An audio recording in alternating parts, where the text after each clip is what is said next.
منبر نور پر تشریف فرما باوقار علماء کرام، پردے میں رہ کر سننے والی خواتین اسلام،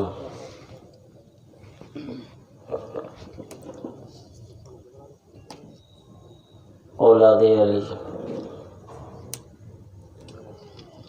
شہزادہ غوث اعظم کے روبرو بیٹھنے والوں،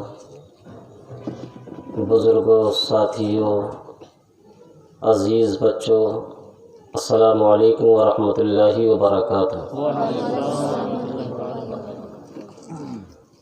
دستور اہل سنت والجماعت کے مطابق آئیے ہم اور آپ انتہائی عقیدت اور محبت کے ساتھ سب سے پہلے درود پاک کی ڈالیاں نچھاور کریں، پڑھیں باواز بلند اللہم صلی علی سیدنا و شفینا و حبیبنا و کریمنا و مولانا محمد و بارک وسلم، صلو علیہ الصلاۃ والسلام علیک یا رسول اللہ۔ حضرات، مجھ سے قبل آپ نے کئی تقاریریں سماعت فرمائیں، بالخصوص ہمارے برادر کبیر جو اولاد علی بھی ہیں اور اولاد غوث اعظم بھی ہیں۔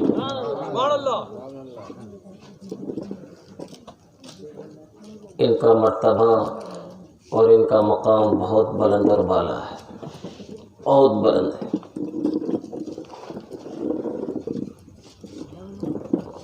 بہت اچھے انداز میں اصلاح معاشرہ کے تعلق سے حضرت نے جو بیان کیا ہے، میں تو صرف اتنا ہی کہوں گا کہ طوفان نوح لانے سے کیا فائدہ، دو اشک ہی کافی ہیں اگر کچھ اثر کرے۔ اللہ تبارک و تعالی حضرت کی عمر میں برکت عطا فرمائے، دین و دنیا کی نعمتوں سے، دولتوں سے، برکتوں سے، رحمتوں سے مالا مال فرمائے۔ اور آپ جتنے حضرات یہاں پر آئے ہیں، اللہ سب کی عمر میں برکت عطا فرمائے اور سب پر غوث اعظم رضی اللہ تعالیٰ عنہ کی نظر کرم عطا فرمائے۔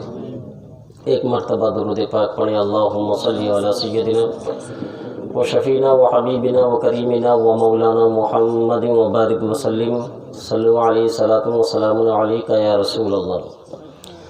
دیکھو، حضرت تو شاید خمم میں پہلی بار آئے ہوں گے، لیکن میں اس سے پہلے بھی کئی مرتبہ آ چکا ہوں، آپ مجھے جانتے ہیں اور میں آپ کو جانتا ہوں۔ نہ آپ کو پوچھنا پڑے کہ حضرت سبحان اللہ بولیں کیا، اور نہ مجھے کہنا پڑے کہ بولو سبحان اللہ۔ بس اتنا سمجھ لو، آپ اگر سبحان اللہ بولیں گے تو میرے لیے نہیں بولیں گے، اپنے لیے بولیں گے۔ جو سبحان اللہ کہتا ہے، اللہ تبارک و تعالیٰ اس کو 90 نیکیاں عطا فرماتا ہے۔ ایک حدیث پاک میں آتا ہے، ہم اور آپ یہاں پر آئے کیوں ہیں؟ بیوی کو چھوڑ کے، بچوں کو چھوڑ کے، گھر کو چھوڑ کے، مکان کو چھوڑ کے، کام و کاج کو چھوڑ کے، یہ سردی میں جہاں پر ہم دن میں رکنا گوارا نہیں کرتے اور رات میں بیٹھے ہوئے، صرف اس لیے تو آئے، لالچ کیا ہے؟ ارے یار، ہم لوگوں کو تو کچھ لالچ ہوگا لیکن آپ کو تو کوئی لالچ نہیں، آپ کو تو کوئی لالچ نہیں۔ آپ صرف اس لیے آئے ہیں، اس لیے تشریف لائے ہیں، خطا کار ہیں، سیاہ کار ہیں، ریاکار ہیں، بدکار ہیں۔ ہو سکتا ہے کہ نبی پاک کی نظر کرم ہو جائے، گنہگاروں کا بیڑا پار ہو جائے، غوث اعظم کی نظر کرم ہو جائے، گنہگاروں کا بیڑا پار ہو جائے۔ اور حقیقت یہ ہے بھائی صاحب، آپ آئے نہیں ہیں، آپ کو بلایا گیا ہے۔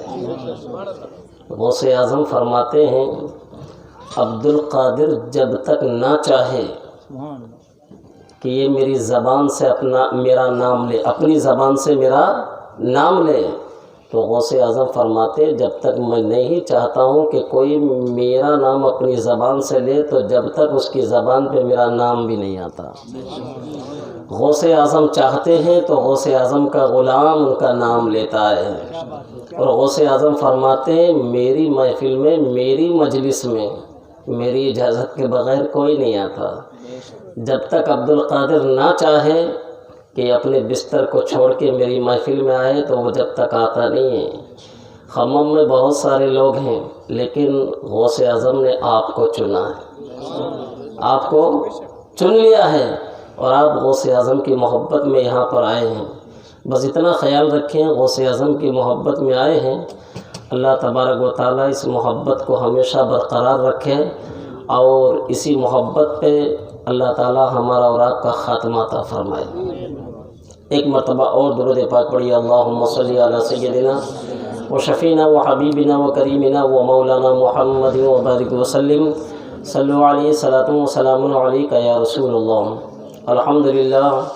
الحمدللہ الذی وکفی وسلام علی عبادہ الذین اصطفی، اما بعد فاعوذ باللہ من الشیطان الرجیم، بسم اللہ الرحمن الرحیم، یا ایہا الذین آمنوا اتقوا اللہ وکونوا مع الصادقین۔ صدق اللہ مولانا العظیم وبلغنا رسولہ النبی الامین المتین المبین المعین الکریم، ونحن علی ذلک لمن الشاہدین والشاکرین والحمد للہ رب العالمین۔ انور بھائی مچل کر بول دو سبحان اللہ۔ آپ بہت دیر سے سن رہے ہیں، اب اس کو بھی ذرا برداشت کیجئے تھوڑی دیر، اس لیے کہ حضرت بول رہے ہیں 12 بجے ٹائم جو ہے سماپت ہو جائے گا، سمجھے؟ انشاءاللہ تھوڑی سی گفتگو کریں گے اور اس کے بعد صلاۃ و سلام پڑھ لیں گے۔ اعلیٰ حضرت عظیم البرکت، کنز الکرامت، جبل الاستقامت، غواص بحر معرفت، الشاہ امام محمد رضا خان فاضل بریلوی علیہ رحمت و رضوان اپنی عقیدت اور محبت کو ایسے پیش کرتے ہیں کہ واہ کیا جود و کرم ہے شہ بطحہ تیرا، واہ کیا جود و کرم ہے شہ بطحہ تیرا، اور نہیں سنتا ہی نہیں مانگنے والا تیرا، دھارے چلتے ہیں عطا کے وہ ہے قطرہ تیرا، اور تارے کھلتے ہیں سخا کے وہ ہے ذرہ تیرا، اور میں تو مالک ہی کہوں گا کہ ہو مالک کے حبیب، میں تو مالک ہی کہوں گا کہ ہو مالک کے حبیب، یعنی محبوب و محب میں نہیں میرا تیرا۔ اسی لیے تو اعلیٰ حضرت نے فرما دیا کہ سرور کہوں کہ مالک و مولا کہوں تجھے، باغ خلیل کا گل زیبا کہوں تجھے، تیرے تو وصف عیب تناہی سے ہیں بری، حیران ہوں میرے شاہ میں کیا کیا کہوں تجھے، لیکن رضا نے ختم سخن اس پہ کر دیا، خالق کا بندہ خلق کا آقا کہوں تجھے۔ اور جب باری آئی غوث اعظم کی تو اعلیٰ حضرت نے قلم اٹھایا اور لکھنا شروع کر دیا، واہ کیا مرتبہ اے غوث ہے بالا تیرا، واہ کیا مرتبہ اے غوث ہے بالا تیرا، اونچے اونچوں کے اونچے اونچوں کے اونچے اونچوں کے سروں سے قدم اعلیٰ تیرا، اونچے اونچوں کے سروں سے قدم اعلیٰ تیرا، یا غوث اعظم سر بھلا کیا کوئی جانے کہ ہے کیسا تیرا، سر بھلا کیا کوئی جانے کہ ہے کیسا تیرا، اولیاء ملتے ہیں آنکھیں وہ ہے تلوا تیرا، اور کیا دبے جس پہ حمایت کا ہو پنجہ تیرا، کیا دبے جس پہ حمایت کا ہو پنجہ تیرا، اور شیر کو خطرے میں لاتا نہیں کتا تیرا، اور تو حسینی حسنی کیوں نہ محی الدین ہو، تو حسینی حسنی کیوں نہ محی الدین ہو، اے خضر مجمع بحرین ہے چشمہ تیرا، اے خضر مجمع بحرین ہے چشمہ تیرا، اور قسمیں دے دے کے قسمیں دے دے کے کھلاتا ہے پلاتا ہے تجھے، پیارا اللہ تیرا چاہنے والا تیرا، اور مصطفیٰ کے تنے بے سائے کا سایہ دیکھا، مصطفیٰ کے تنے بے سائے کا سایہ دیکھا، جس نے دیکھا میری جاں جلوہ زیبا تیرا، اور ابن زہرا کو مبارک ہو عروس قدرت، اور قادری پائیں تصدق میرے دولہا تیرا، اور اعلیٰ حضرت فرماتے ہیں کہ تجھ سے در سے سگ، اور سگ سے ہے مجھ کو نسبت، میری گردن میں بھی ہے دور کا ڈورا تیرا، اور اس نشانی کے جو سگ ہیں نہیں مارے جاتے، اس نشانی کے جو سگ ہیں نہیں مارے جاتے، حشر تک میرے گلے میں رہے پٹا تیرا، اور اعلیٰ حضرت فرماتے ہیں کہ میری قسمت کی قسم کھائیں سگانے بغداد، میری قسمت کی قسم کھائیں سگانے بغداد، ہند میں بھی ہوں تو دیتا رہوں پہرا تیرا، ہند میں بھی ہوں تو دیتا رہوں پہرا تیرا، اور اعلیٰ حضرت فرماتے ہیں بد سہی چور سہی مجرم و ناکارہ سہی، بد سہی چور سہی مجرم و ناکارہ سہی، اے وہ کیسا ہی سہی ہے تو کریمہ تیرا، اے وہ کیسا ہی سہی ہے تو کریمہ تیرا۔ اور فخر آقا میں رضا اور بھی ایک نظم رفیع، چل لکھا لائیں ثنا خوانوں میں چہرہ تیرا، سبحان اللہ، چل لکھا لائیں ثنا خوانوں میں چہرہ تیرا۔ حضرات آج آپ 11ویں شریف کے پروگرام میں تشریف لائے ہیں۔ یہ پروگرام 11ویں شریف کا مہینہ جب آتا ہے تو ہمیں اور آپ کو غوث اعظم کی یاد دلاتا ہے، غوث اعظم کی یاد دلاتا ہے۔ یہ اللہ کا بڑا احسان ہے، اللہ کا بڑا کرم ہے کہ اللہ تبارک و تعالیٰ نے ہمیں دنیا میں پیدا فرمایا، اللہ نے ہمیں دنیا میں پیدا فرمایا۔ اور اس کا احسان یہ ہے کہ اللہ نے ہمیں انسان بنا کر پیدا فرمایا۔ نہ تو اس کی مخلوق تو بہت ساری ہے، آپ اگر دیکھو تو بہت سارے عالم ہیں، علماء کی زبانی آپ نے سنا ہوگا 18,000 عالموں کو اللہ نے پیدا کیا ہے، جس میں عالم نباتات بھی ہے، عالم جمادات بھی ہے، عالم حیوانات بھی ہے، عالم ثریا بھی ہے، عالم جنات بھی ہے۔ بہرحال طرح طرح کی مخلوقیں اللہ نے پیدا فرمائیں، لیکن اس خالق بے نیاز کا یہ احسان ہے کہ اللہ نے ہمیں کوا نہیں بنایا، اللہ نے ہمیں کوئی بھینسا نہیں بنایا، اللہ نے ہمیں کوئی اور جانور نہیں بنایا، اللہ نے اور مخلوق میں پیدا نہیں کیا، بلکہ اللہ نے ہمیں انسان بنا کر پیدا کیا ہے۔ اور کرم بالائے کرم یہ ہے کہ اللہ نے ہمیں انسان بنایا، اور انسان بنانے کے ساتھ ساتھ اللہ نے ہمیں ایک مسلمان کے گھر میں پیدا کیا ہے، یعنی ہمیں ایمان والا بنا کر بھیجا ہے۔ اللہ نے انسان بنایا، اور انسان بنانے کے بعد مسلمان بنایا، اور مسلمان بنانے کے بعد اللہ تبارک و تعالیٰ نے ہمیں اہل سنت والجماعت بنایا، اہل سنت والجماعت۔ ارے یہ وہ اہل سنت والجماعت ہے، آپ نے دیکھا ہوگا کہ حضرت اسٹیج پہ تشریف لائے اور ہاتھ اٹھا دیے، الفاتحہ پڑھو، درود پاک پڑھو، 3 مرتبہ قل کا سورہ۔ بہرحال یہ سنیوں کا مقدر ہے کہ سنی جہاں بھی رہتا ہے تو فاتحہ پڑھتا ہے، مکان میں رہے تو فاتحہ، دکان میں رہے تو فاتحہ، خلجان میں رہے تو فاتحہ، صحرا میں رہے تو فاتحہ، یہاں تک کہ اگر کوئی گھر میں اگر انتقال کر جائے تو فاتحہ، اگر نماز جنازہ ہو تو فاتحہ، اور اگر قبرستان چلا جائے دفنانے کے لیے تو فاتحہ۔ جب تیسرا دن آتا ہے جو زیارت کا دن ہوتا ہے تو فاتحہ، جب 10واں آتا ہے تو فاتحہ، 20واں آتا ہے تو فاتحہ، 30واں آتا ہے تو فاتحہ، 40واں آتا ہے تو فاتحہ، ورسی آتی ہے تو فاتحہ، یہاں تک کہ اگر عصر کی نماز پڑھے گا تو فاتحہ، فجر کی نماز پڑھے گا تو فاتحہ، اگر مکان میں ہے تو فاتحہ، ہندوستان میں ہے تو فاتحہ، پاکستان میں ہے تو فاتحہ، افغانستان میں ہے تو فاتحہ، دنیا کے جس خطے پر انسان ہے اہل سنت والجماعت کا ہر جگہ فاتحہ ہے۔ ارے حد تو یہ ہے کہ ہندوستان ہی میں نہیں، اگر یہ قبرستان میں بھی ہے تب بھی اپنے ہاتھوں کو اٹھاتا ہے اور بولتا ہے الفاتحہ۔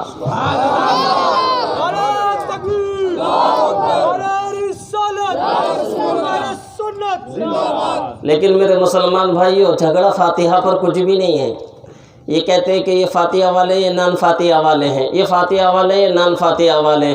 ارے اللہ رب العزت تو عالم الغیبی والشہادہ ہے، اللہ رب العزت کو یہ بھی معلوم کہ پہلے کیا ہوگا، اور اللہ رب العزت کو یہ بھی معلوم کہ ہاں آنے والے وقت میں ہونے والا کیا ہے۔ اللہ رب العزت کو یہ بھی معلوم کہ جس مخلوق کو میں پیدا کر رہا ہوں یہ مخلوق کچھ فاتحہ پڑھنے والی ہے، کچھ نہ پڑھنے والی ہے، یعنی کچھ انکار کرنے والی بھی مخلوق ہوگی۔ اس لیے اللہ تبارک و تعالیٰ نے جب آسمان سے کتابیں نازل فرمائیں، صحیفے نازل فرمائے، قرآن اور کتابیں نازل فرمائے، آپ نے سنا ہوگا بڑی بڑی 4 کتابیں ہیں جس میں توریت ہے، انجیل ہے، زبور ہے، اور لاسٹ میں قرآن ہے۔ لیکن قربان جائیے اپنے نبی پر، قربان جائیے اس نبی پر کہ جس نبی کی امت میں اللہ نے ہمیں اور آپ کو پیدا کیا ہے، قربان جائیے اس نبی پر اللہ نے جو اپنا محبوب ہمیں عطا فرمایا ہے۔ ارے پچھلے نبیوں نے خواہش کی تھی اے اللہ تو ہمیں نبی بنا کر پیدا نہ کرتا بلکہ محمد رسول اللہ کا امتی بنا کر پیدا فرما دیتا، اس امت میں پیدا فرما دیتا۔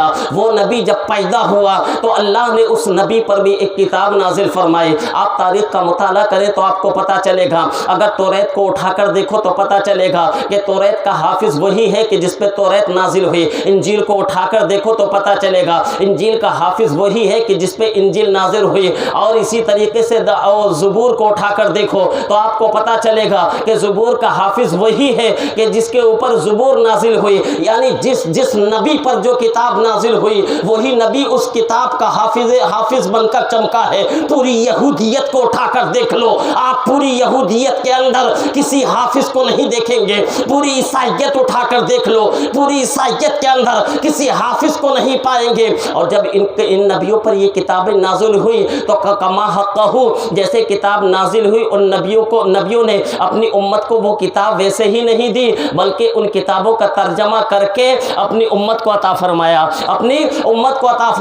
لیکن یہ امام الانبیاء ہے کہ قرآن جیسے نازل ہوا اللہ نے اپنی امت کو ویسا ہی عطا فرما دیا۔ ارے وہ اور کتابیں تھیں کہ جو کتاب جس نبی پر نازل ہوتی تھی وہی کتاب کا حافظ ہوا کرتا تھا، لیکن قربان جائیے عظمت رسول پر، قربان جائیے اپنے نبی کی عظمت پر کہ میرے نبی پر جو قرآن نازل ہوا تو میرے نبی ہی اس قرآن کے حافظ نہیں بنے بلکہ اللہ کے رسول نے اس قرآن کو جیسے نازل ہوا ویسے ہی اپنی امت کو دے دیا اور لوگوں کو بتا دیا، اے لوگوں سنو، وہ اور نبی تھے کہ کتابیں ان پہ نازل ہوئی وہ حافظ قرآن بنے، امت کا بچہ کوئی حافظ قرآن نہ بن سکا، لیکن قسم خدا کی یہ قرآن وہ کتاب ہے میں اپنی امت کو دے رہا ہوں، قیامت تک میری امت کا بچہ اس کو اپنے سینے میں بسا کر حافظ قرآن بنے گا۔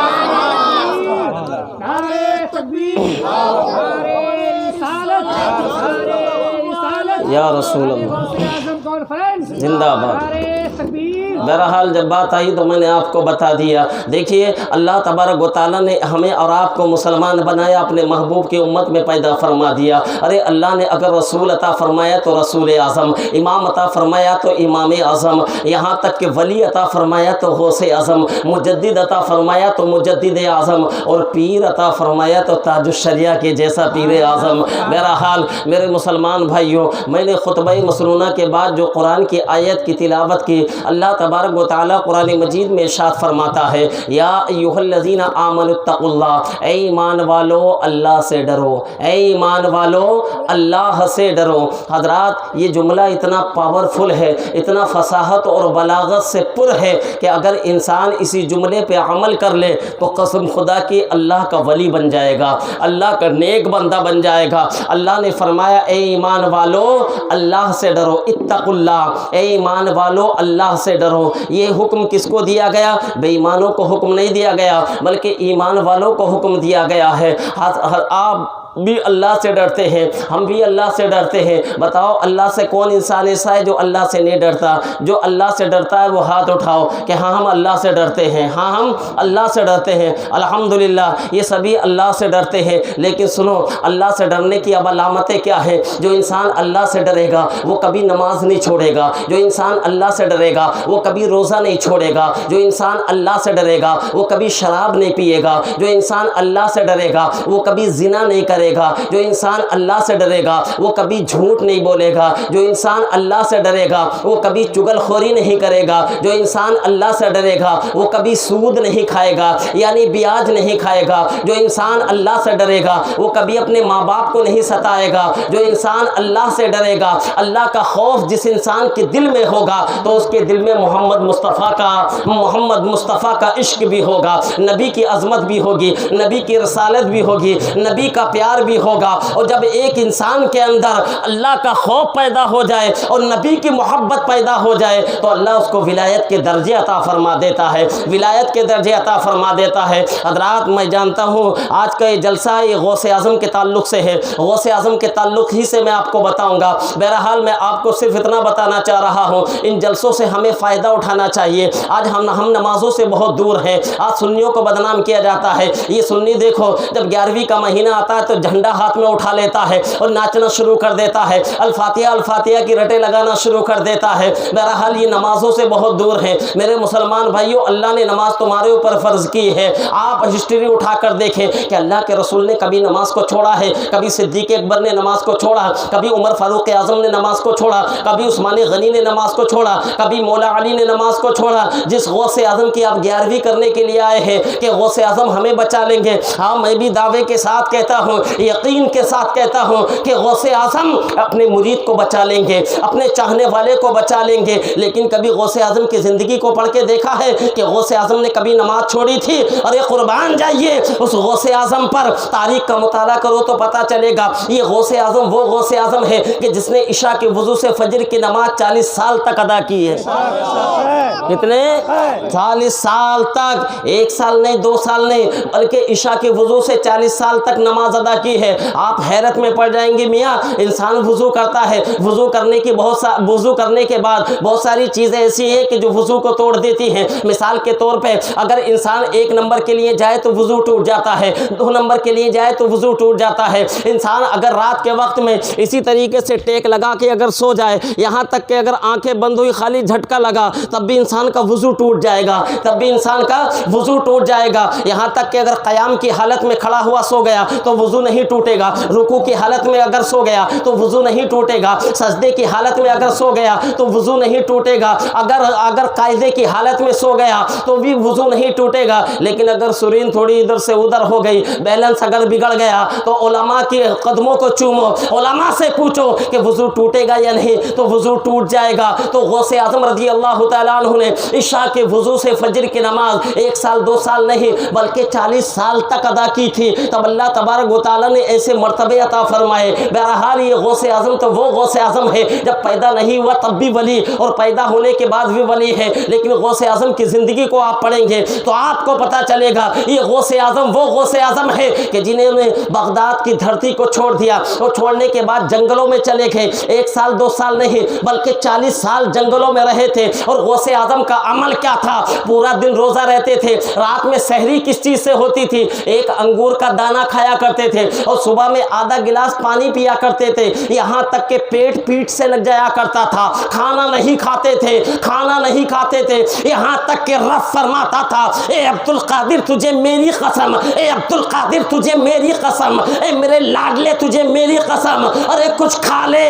اسی کی ترجمانی تو کرتا ہے بریلی کا امام، قسمیں دے دے کے کھلاتا ہے پلاتا ہے تجھے، پیارا اللہ تیرا چاہنے والا تیرا، پیارا اللہ تیرا چاہنے والا تیرا۔ تو بہرحال میرے مسلمان بھائیوں، غوث اعظم کی سیرت کو پڑھو۔ غوث اعظم نے یہ نہیں کہا اے میرے مرید میں تجھے بچا لوں گا فجر کی نماز چھوڑ دے، اے میرے مرید میں تجھے بچا لوں گا ظہر کی نماز چھوڑ دے، اے میرے مرید میں تجھے بچا لوں گا عصر کی نماز چھوڑ دے یا عشاء کی نماز چھوڑ دے۔ غوث اعظم نے یہ نہیں فرمایا، بلکہ غوث اعظم نے فرمایا جو میرا عاشق ہوگا، جو میرا مرید ہوگا، وہ میرے حکم پر عمل کرے گا، وہ نمازی بھی ہوگا، وہ متقی بھی ہوگا، وہ پرہیزگار بھی ہوگا، وہ بڑوں کا ادب شعار بھی ہوگا، اور ماں باپ سے محبت کرنے والا بھی ہوگا۔ یہ غوث اعظم رضی اللہ تعالیٰ عنہ کا فرمان ہے۔ میرے مسلمان بھائیوں، اللہ نے فرمایا اتقوا اللہ، اے ایمان والو اللہ سے ڈرو۔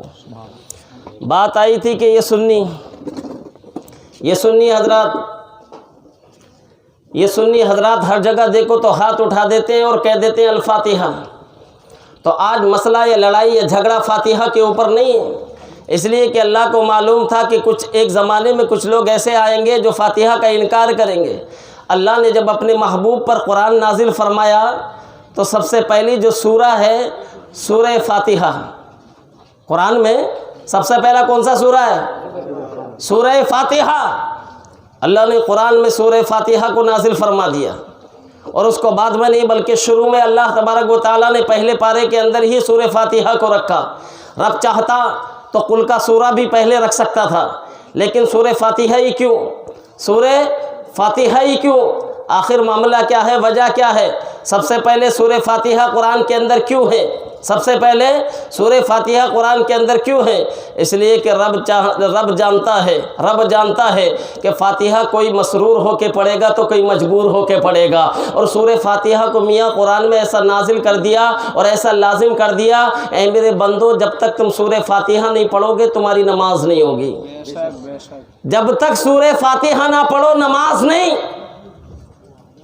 سورہ فاتحہ کے بعد کوئی سی بھی سورت پڑھو تمہاری مرضی، لیکن سورہ فاتحہ لا صلاۃ الا بفاتحۃ الکتاب، نماز نہیں ہے مگر سورہ فاتحہ کے ساتھ۔ یہ تو پڑھنا پڑے گا، لازم ہے۔ تو رب نے فرمایا اے میرے بندے تو قبرستان میں نہ پڑھے تو مت پڑھ، 10ویں میں نہ پڑھے تو مت پڑھ، 3 میں نہ پڑھے تو مت پڑھ، 40ویں میں نہ پڑھے تو مت پڑھ، محفلوں میں نہ پڑھے تو مت پڑھ، لیکن میں تجھے تیرے گھر سے اٹھاؤں گا اور اٹھا کے اپنے گھر میں بٹھا دوں گا، اور بٹھانے کے بعد فجر میں 4 فاتحہ پڑھواؤں گا، ظہر میں 12 پڑھواؤں گا، عصر میں 8 پڑھواؤں گا، اور سونے نہیں دوں گا، عشاء میں 17 پڑھواؤں گا، عشاء میں 17 پڑھواؤں گا۔ پڑھا نہیں، چاہے مجبور ہو کے پڑھ رہا، لیکن پڑھ رہا ہے نہیں۔ تو جھگڑا فاتحہ کے اوپر نہیں ہے، فاتحہ وہ بھی پڑھتے ہیں، فاتحہ ہم بھی پڑھتے ہیں، ہر جگہ فاتحہ ہوتی ہے، بغیر فاتحہ کے تو نماز ہی نہیں ہوتی۔ بہرحال معاملہ ہے اب 11ویں کا۔ آؤ غوث اعظم رضی اللہ تعالیٰ عنہ کی بارگاہ میں آپ کو لے چلوں۔ آپ جانتے ہیں کہ حضور غوث اعظم رضی اللہ تعالیٰ عنہ اللہ کے ایسے ولی ہیں جو ولیوں کے امام ہیں، جو ولیوں کے سردار ہیں، جو شہنشاہ اولیاء ہیں، جن کو ہم اور آپ حضور غوث اعظم رضی اللہ تعالیٰ عنہ کہتے ہیں۔ حضور غوث اعظم فرماتے ہیں میں مشرق میں ہوں یا مغرب میں، میرا مرید مشرق میں ہو میں مغرب میں، اگر مصیبت کے وقت میں وہ مجھے پکارے گا تو عبدالقادر اس کی مدد فرمائے گا۔ حضور غوث اعظم رضی اللہ تعالیٰ عنہ ایسے ولی ہیں کہ جب غوث اعظم دنیا میں تشریف نہیں لائے تھے تب بھی غوث اعظم کے ولایت کے چرچے ہو رہے تھے، چرچے ہو رہے تھے۔ لیکن ایک بات آئی بتا دیتا ہوں، بعض لوگ کہتے ہیں یہ 11ویں قرآن میں ہے کیا، 11ویں حدیث میں ہے کیا، 11ویں کرنا قرآن میں ہے کیا، 11ویں کرنا حدیث میں ہے کیا؟ میں آپ سے پوچھنا چاہتا ہوں نبی کا زمانہ کون سا تھا اور غوث اعظم کب پیدا ہوئے؟ صدیاں گزر گئی تھیں، نہ صحابہ کا زمانہ، نہ تابعین کا زمانہ، نہ تبع تابعین کا زمانہ۔ جس بخاری کی یہ بات کرتے ہیں غوث اعظم کے پیدا ہونے سے 300 سال پہلے لکھی جا چکی تھی، مکمل ہو گئی تھی۔ جب غوث اعظم پیدا ہی نہیں ہوئے، 11ویں پیدا ہونے کے بعد ہوئی یا پہلے؟ بعد میں ہوئی نا۔ تو جب پیدا ہونے کے بعد میں ہوئی تو جو کتابیں بعد میں لکھی گئیں ان میں غوث اعظم کی 11ویں کا ذکر ہے، غوث اعظم کی 11ویں کا ذکر ہے۔ لیکن سنیے ابھی عبدالقادر غوث اعظم پیدا نہیں ہوئے۔ اللہ کے رسول صلی اللہ تعالیٰ علیہ وسلم اپنی بیٹی فاطمہ کے پاس آتے ہیں۔ میرے سرکار اپنی بیٹی سے بڑی محبت کیا کرتے تھے، اس لیے آپ بھی اپنی بیٹیوں سے بہت محبت کیا کرو، پیار کیا کرو، اس لیے کہ جب بیٹی پیدا ہوتی ہے تو اللہ کی رحمت نازل ہوتی ہے، اللہ کی نعمت آتی ہے، اللہ کی رحمت آتی ہے۔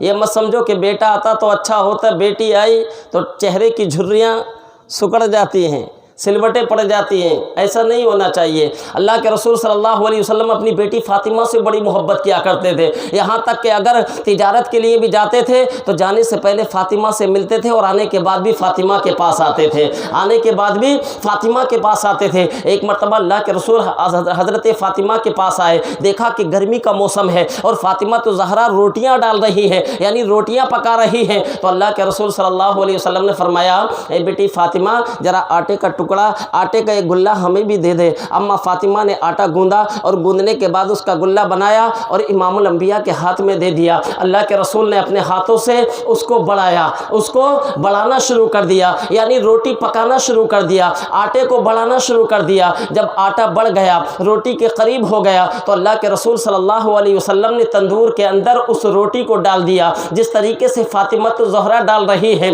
حضرات ادھر اما فاطمہ بھی مسکرا رہی ہیں کہ دیکھو میرے بابا میرا کتنا خیال رکھتے ہیں کہ فاطمہ پسینے سے سرابور ہو رہی ہے، فاطمہ کو پسینہ آ رہا ہے، آؤ فاطمہ کی ہیلپ کر دیتے ہیں، فاطمہ کی مدد کر دیتے ہیں۔ اللہ کے رسول نے روٹی بڑھائی اور بڑھانے کے بعد تندور میں ڈال دی۔ اما فاطمہ روٹیاں ڈالتی رہی، روٹیاں سیکھتی رہی، روٹیاں ڈالتی رہی، سیکھتی رہی، اور سیکھنے کے بعد جتنا آٹا تھا سارے کا سارا ختم ہو گیا۔ لیکن اما فاطمہ کی نظر اس روٹی پر پڑی جو امام الانبیاء کے ہاتھ میں آٹا دیا تھا، جو امام الانبیاء نے تندور کے اندر ڈالی تھی۔ جب نظر پڑی تو کیا دیکھا کہ امام الانبیاء کے ہاتھ میں جیسا آٹا دیا تھا اور اللہ کے رسول نے جیسی روٹی بڑھائی تھی ویسی کی ویسی ہی ہے، تندور کے اندر وہ سیکی نہیں ہے، تندور کے اندر وہ پکی نہیں ہے۔ اما فاطمہ پریشان ہو گئی، اے اللہ کے رسول صلی اللہ علیہ وسلم، آپ کی شہزادی آپ کی بیٹی فاطمہ نے اتنی روٹیاں ڈالی، تمام کی تمام روٹیاں پک کے تیار ہو گئی، سیک کے تیار ہو گئی، لیکن یا رسول اللہ جو آپ نے روٹی روٹی ڈالی تھی ابھی وہ ٹس سے مس نہیں ہوئی ہے,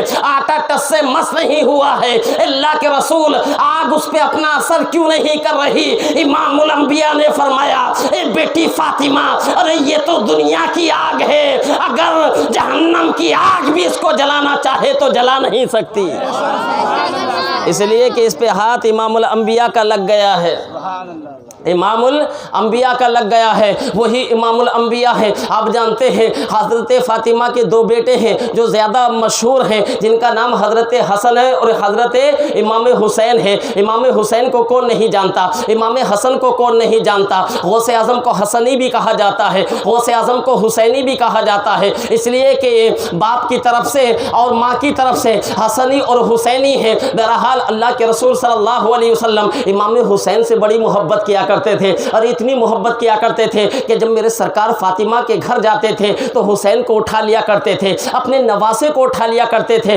کبھی لبوں کو چومتے تھے, کبھی پیشانی کو چومتے تھے, کبھی ہاتھوں کو چومتے تھے, کبھی گلے کو چومتے تھے, یہاں تک کہ کبھی حسین کو اپنے کاندھے پر بٹھا لیا کرتے تھے, یہاں تک کہ کبھی اپنی پیٹھ پر بٹھا لیا کرتے تھے. حالت نماز میں جب حسین پیٹھ پر بیٹھ جاتا تھا تو اللہ کے رسول اپنے سجدے کو لمبا کر دیا کرتے تھے, کہیں ایسا نہ ہو کہ حسین گر جائے, کہیں ایسا نہ ہو کہ حسین کو تکلیف ہو جائے, کہیں ایسا نہ ہو کہ حسین رونے لگے. اور یہ حدیث پاک بھی ہے کہ اللہ کے رسول ایک مرتبہ جب تجارت کے لیے نکل رہے تھے, فاطمہ کے گھر کے قریب سے جب گزرے تو گھر سے حسین کے رونے کی آواز آتی ہے. میرے نبی اپنے قدموں کو روک دیتے ہیں اور کہتے ہیں اے بیٹی فاطمہ, حسین کو رلایا مت کر, حسین کے رونے سے مجھے تکلیف ہوتی ہے, حسین کے رونے سے میرا دل روتا ہے, حسین کے رونے سے میں پریشان ہو جاتا ہوں. یقین کرو اللہ کے رسول امام حسین سے کتنی محبت کیا کرتے تھے, اللہ اکبر کبیرہ. لیکن معاملہ کیا ہوا, امام حسین کے پاس اللہ کے رسول جب بھی جاتے تھے فاطمہ کے گھر پہ حسین کو اٹھا لیا کرتے تھے, اس لیے کہ حسن بڑے تھے, حسین چھوٹے تھے. حسین کو اٹھا لیا کرتے تھے, لبوں کو چوم لیا کرتے تھے, لیکن دستور کے خلاف ایک مرتبہ اللہ کے رسول فاطمہ کے گھر پہ آتے ہیں اور آنے کے بعد حسین کو چھوڑ دیتے ہیں, حسن کو اٹھا لیتے ہیں, اور حضرت امام حسن کو اٹھانے کے بعد کبھی ان کے لبوں کو چومتے ہیں, کبھی رخسار کو چومتے ہیں, کبھی ان کے گردن کو چومتے ہیں, بہرحال پیار کرنے لگتے ہیں. ادھر امام حسین ٹکٹکی باندھ کر دیکھ رہے ہیں. آخر معاملہ کیا ہے, نانا کبھی بھی آتے تھے تو مجھے اٹھاتے تھے, مجھے پیار کرتے تھے. علی کھڑے ہوئے دیکھ رہے ہیں, فاطمہ دیکھ رہی ہے, معاملہ کیا ہے. کبھی بھی اللہ کے رسول آتے تھے حسین کو اٹھاتے تھے, لیکن آج حسن کو اٹھا رہے ہیں, حسن کو پیار کر رہے ہیں, حسن کو چوم رہے ہیں. فاطمہ آگے بڑھی اور بڑھنے کے بعد قدموں پہ گر گئی. اللہ کے رسول معاملہ کیا ہے. میرے نبی نے فرمایا بیٹی فاطمہ میں حسین سے بہت محبت کرتا ہوں, مگر سنو آج میرے پاس جبریل آیا تھا اور آنے کے بعد اس نے کہا تھا اے اللہ کے رسول آپ کی آل میں, آپ کی اولاد میں, آپ کی بیٹی کے گھر جو حسن ہے اس کی نسل سے اللہ ایک ولی کو پیدا کرے گا جس کو دنیا عبد القادر کے نام سے جانے گی, پہچانے گی, اور دنیا اس کو غوث اعظم کا خطاب دے گی.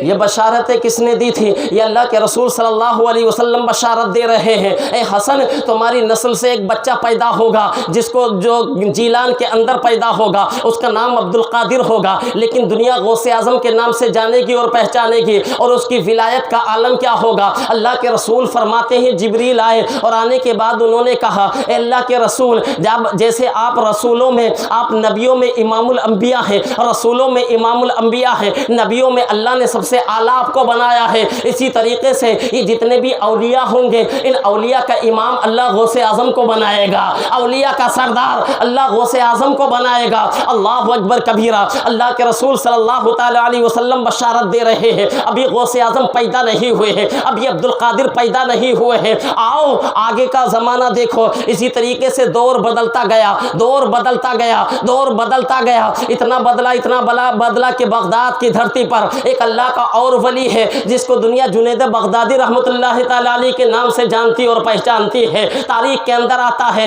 کہ 200 سال پہلے جنید بغدادی رحمۃ اللہ تعالیٰ علیہ کا زمانہ تھا، اور یہ جنید بغدادی اللہ کے ایسے ولی تھے کہ یہ اپنا مصلی اٹھاتے تھے اور دریا کے اوپر بچھا دیا کرتے تھے اور اس کے اوپر کھڑے ہو جاتے تھے۔ فجر کی نماز دیکھو تو مصلی کے اوپر، ظہر کی نماز دیکھو تو مصلی کے اوپر، یہاں تک کہ عشاء تک نمازیں مصلی کے اوپر پڑھ رہے ہیں۔ لیکن یہی جنید بغدادی ہے، جب جی چاہتا ہے مصلی کو سمندر کے اوپر بچھا دیتے ہیں، پانی کے اوپر بچھا دیتے ہیں، اس لیے کہ جو اللہ کا ہو جاتا ہے ساری دنیا اس کی ہو جاتی ہے۔ پانی کو مسخر کر دیا جاتا ہے، ہواؤں کو مسخر کر دیا جاتا ہے۔ اگر وہ پانی کو حکم دیتا ہے تو پانی تہرانے لگتا ہے، اگر ہواؤں کو حکم دیتا ہے تو ہواؤں میں اڑنے لگتا ہے اور اڑتے اڑتے نمازیں پڑھنے لگتا ہے۔ جنید بغدادی رحمۃ اللہ تعالیٰ علیہ ہے، اپنا مصلی پانی پر بچھاتے اور نماز پڑھنا شروع کر دیتے ہیں۔ حضرات یہی جنید بغدادی رحمۃ اللہ تعالیٰ علیہ ہے، اللہ کا اتنا بڑا ولی کہ نماز بھی پڑھ رہا ہے تو سمندر کے اوپر پڑھ رہا ہے، اپنے مریدوں میں کھڑے ہو جاتے ہیں، منبر پہ ہوتے ہیں، جمعہ کا دن ہوتا ہے، خطبہ ارشاد فرماتے ہیں۔ خطبہ ارشاد فرمانے کے بعد آپ نیچے اتر کے آ جاتے ہیں اور آنے کے بعد اپنے سر کو جھکا دیتے ہیں، اپنی گردن کو جھکا دیتے ہیں۔ تمام کے تمام مرید پریشان ہو گئے، آخر معاملہ کیا ہے؟ ارے جنید بغدادی اپنے وقت کا بہت بڑا امام ہے، یہ اپنے وقت کا بہت بڑا ولی ہے، آج یہ ولی اپنی گردن کو کیوں جھکا رہا ہے؟ تو بغداد کی دھرتی پر 200 سال پہلے ابھی غوث اعظم پیدا نہیں ہوا، عبد القادر ابھی پیدا نہیں ہوئے، 200 سال پہلے جنید بغدادی نے اپنے سر کو جھکا دیا۔ جب مریدوں نے پوچھا حضور سر جھکانے کی وجہ کیا ہے تو جنید بغدادی نے کہا کہ میرے بعد جیلان کی دھرتی پر، اسی بغداد کی دھرتی پر ایک بچہ پیدا ہوگا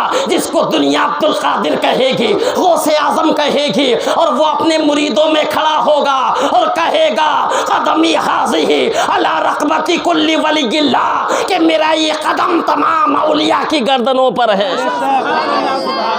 تمام اولیاء کی گردنوں پر ہے۔ اے میرے مریدو، عبد القادر کا زمانہ نہ تم پاؤ گے، عبد القادر کا زمانہ نہ میں پاؤں گا، لہذا میں وہ حکم جاری ہونے سے پہلے غوث اعظم کی زبان سے وہ نکلنے سے پہلے میں اپنے سر کو جھکا دیتا ہوں، میں اپنی پگڑی کو جھکا دیتا ہوں، میں اپنے صافے کو جھکا دیتا ہوں۔ اے عبد القادر، تمہارا قدم میری بھی گردن پہ ہے، سبحان اللہ، تمہارا قدم میری بھی گردن پر ہے۔ اسی لیے تو کہتے ہیں جو ولی قبل ہوئے بعد ہوئے یا ہوں گے، جو ولی قبل ہوئے بعد ہوئے یا ہوں گے، سب ادب رکھتے ہیں دل میں میرے آقا تیرا، سب ادب رکھتے ہیں دل میں میرے آقا تیرا۔ ادھر جنید بغدادی نے اپنے سر کو جھکایا، جب غوث اعظم کا یہ خطاب ہوا، جب غوث اعظم نے فرمایا قدمی حاضی علی رقبتی کل ولی اللہ، تو خراسان کی وادیوں میں ایک اللہ کا بندہ ہے جو خراسان کی وادیوں میں محو عبادت ہے، عبادت پہ عبادت کر رہا ہے، رکوع پر رکوع کر رہا ہے، سجدے پر سجدہ کر رہا ہے۔ جب غوث اعظم نے بغداد کی دھرتی سے یہ کہا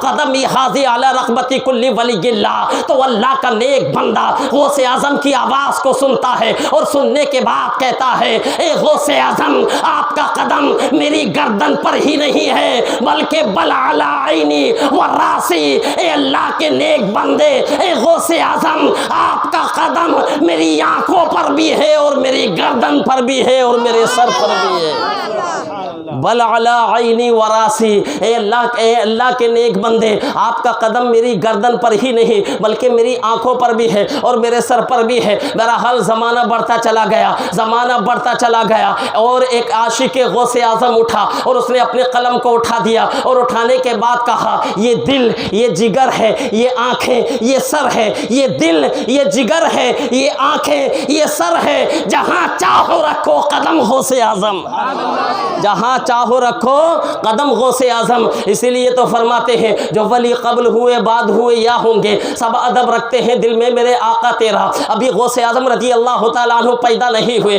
جنید بغدادی نے اپنے سر کو جھکا دیا۔ علماء کی موجودگی میں کہہ رہا ہوں، یہاں پر علماء بیٹھے ہوئے ہیں، علماء اکرام تشریف فرما ہے، علماء اکرام تشریف فرما ہے۔ میں نے تاریخ کا مطالعہ کیا اور تاریخ میں پڑھا، جب غوث اعظم نے اتنا فرمایا تھا کہ قدمی حاضی علی رقبتی کل ولی اللہ کہ میرا یہ قدم تمام اولیاء کی گردنوں پر ہے، تو قسم خدا کی دنیا میں جہاں جہاں ولی تھے انہوں نے اپنے سروں کو جھکا دیا تھا، اے عبد القادر تمہارا قدم ہماری بھی گردن پر ہے۔ یہاں تک کہ جو ولی قبر میں جا چکے تھے، جو ولی قبروں میں جا چکے تھے، قبروں میں انہوں نے اپنے سروں کو جھکا دیا تھا، اے عبد القادر تمہارا قدم ہماری بھی گردن پر ہے، اے عبد القادر تمہارا قدم ہماری بھی گردن پر ہے۔ ابھی غوث اعظم پیدا نہیں ہوئے، آپ جانتے ہیں حضور غوث اعظم کے والد کا نام کیا ہے، آپ جانتے ہیں حضور غوث اعظم کی والدہ کا نام کیا ہے، آپ جانتے ہیں حضور غوث اعظم کے نانا کا نام کیا ہے، آپ جانتے ہیں حضور غوث اعظم کی پھوپھی کا نام کیا ہے۔ بہرحال ٹائم اتنا زیادہ نہیں ہے، لیکن مختصر سے وقت میں آپ کو بتاتا ہوا نکلتا ہوں۔ ایک نوجوان ہے، ایک مرد مجاہد ہے، ایک مرد مجاہد ہے، ابھی جوانی کی دہلیز پر قدم رکھ رہا ہے، رات ہوتی ہے تو روزہ رکھنا شروع کر دیتا ہے، یعنی سحری کرنا شروع کر دیتا ہے، جب دن ہوتا ہے تو افطار کرنا شروع کر دیتا ہے۔ بہرحال یہ مرد قلندر ہے، جوانی کی دہلیز پر قدم رکھا، بستی سے باہر نکل گیا، بھوک شدت کی لگ رہی تھی، سمندر کے قریب گیا، دریا کے قریب گیا، ایک بہتا ہوا سیب آ رہا تھا، اٹھایا اور کھا لیا، اور کھانے کے بعد کیونکہ بھوک شدت کی تھی، بھوک زیادہ تھی، یہ نہیں سوچا کہ یہ کس کا ہوگا، بس اٹھایا اور کھا لیا۔ لیکن پھر دل میں خیال پیدا ہوا، حضرات یہ دیکھیے جوانی میں یہ جوان کتنا بڑا مجاہد ہوگا، یہ کتنا بڑا تقوی شعار ہوگا، یہ کتنا بڑا متقی ہوگا، یہ کتنا بڑا پرہیزگار ہوگا۔ آج ہم ہزاروں ڈکار جاتے ہیں، خبر ہی نہیں ہوتی، لاکھوں کھا جاتے ہیں، خبر ہی نہیں ہوتی، یہاں تک کہ راتوں دن جستجو یہی رہتی ہے کہ کس کی زمین پر قبضہ کیا جائے، کون سے بھائی کا گلا گھوٹا جائے، باپ کو کس طریقے سے مارا جائے، ماں کو کس طریقے سے ستایا جائے، کس طریقے سے پیسہ حاصل کیا جائے، کس طریقے سے سونا حاصل کیا جائے۔ ہماری اور آپ کی سوچ یہی رہتی ہے، لیکن یہ مرد قلندر ہے، مرد مجاہد ہے، جوانی کی دہلیز پر قدم رکھ رہا ہے، ایک سیب اٹھا کر کھا لیتا ہے، ایمان گواہی دیتا ہے، غیرت گواہی دیتی ہے، اندر سے آواز آتی ہے، اے اللہ کے بندے تو نے جو سیب کھایا ہے یہ تیرا نہیں ہے بلکہ یہ کسی اور کا ہے، اور کسی اور کا سیب کھانا تیرے لیے جائز نہیں ہے بلکہ یہ تیرے لیے حرام ہے۔ اب یہ مرد قلندر سوچنے لگا، اب یہ سیب میرے جسم میں چلا گیا اور جانے کے بعد اب یہ غذا بن گیا ہے، اب جانے کے بعد ہضم ہوگا، اور ہضم ہونے کے بعد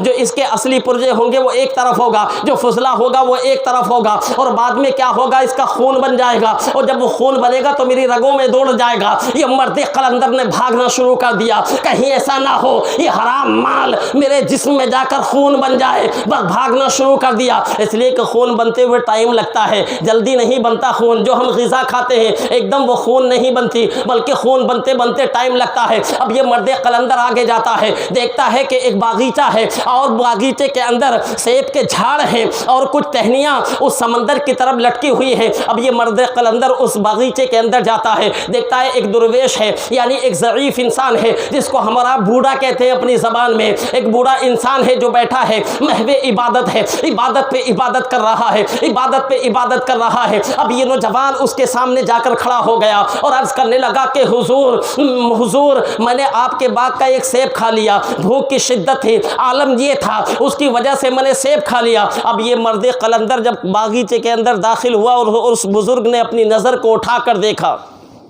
تو دیکھنے کے بعد کہنے لگا ٹھیک ہے کھا لیا، کرنا کیا ہے وہ بول۔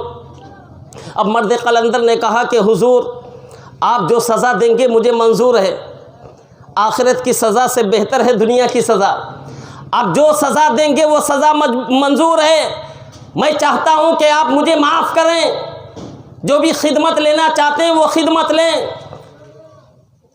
تو اس ضعیف نے، اس بوڑھے نے، اللہ کے نیک بندے نے کہا ٹھیک ہے ہمارے باغیچے کی خدمت کرو۔ خدمت کی، اس کے بعد کہا کہ دیکھو ہماری ایک بیٹی ہے جو آنکھوں سے اندھی ہے اور کانوں سے بہری ہے، ہاتھوں سے لنجی ہے، پیروں سے لنگڑی ہے، تو میں اس سے نکاح کرنا ہوگا۔ تو سوچنے لگے چلو کوئی بات نہیں، دنیا خراب ہو تو خراب ہو لیکن آخرت خراب نہیں ہونی چاہیے، آخرت خراب نہیں ہونی چاہیے۔ کون نوجوان اس بات کو قبول کرے گا کہ جوانی کی دہلیز پر قدم رکھے اور باپ کہے یا سسر کہے کہ میری بیٹی ہے لیکن اندھی ہے، نکاح کرنے کے لیے تیار ہوگا؟ ہاتھوں سے لنجی ہے نکاح کرنے کے لیے تیار ہوگا، پیروں سے لنگڑی ہے نکاح کرنے کے لیے کوئی تیار ہوگا، لیکن نہیں، اس نوجوان نے کہا اگر اس کی سزا یہ ہے تو مجھے قبول ہے، میں نکاح کرنے کے لیے تیار ہوں۔ نکاح ہو جاتا ہے، کمرے میں چلے جاتے ہیں، سلام کرتے ہیں السلام علیکم، لیکن سوچ رہے تھے کہ وہ تو گونگی ہے، سلام کا جواب تو دے گی نہیں، لیکن جب سلام کیا تو آواز آتی ہے وعلیکم السلام۔ پریشان ہو جاتے ہیں، چہرہ دیکھتے ہیں پریشان ہو جاتے ہیں، کمرے سے نکل کے آ جاتے ہیں اور اس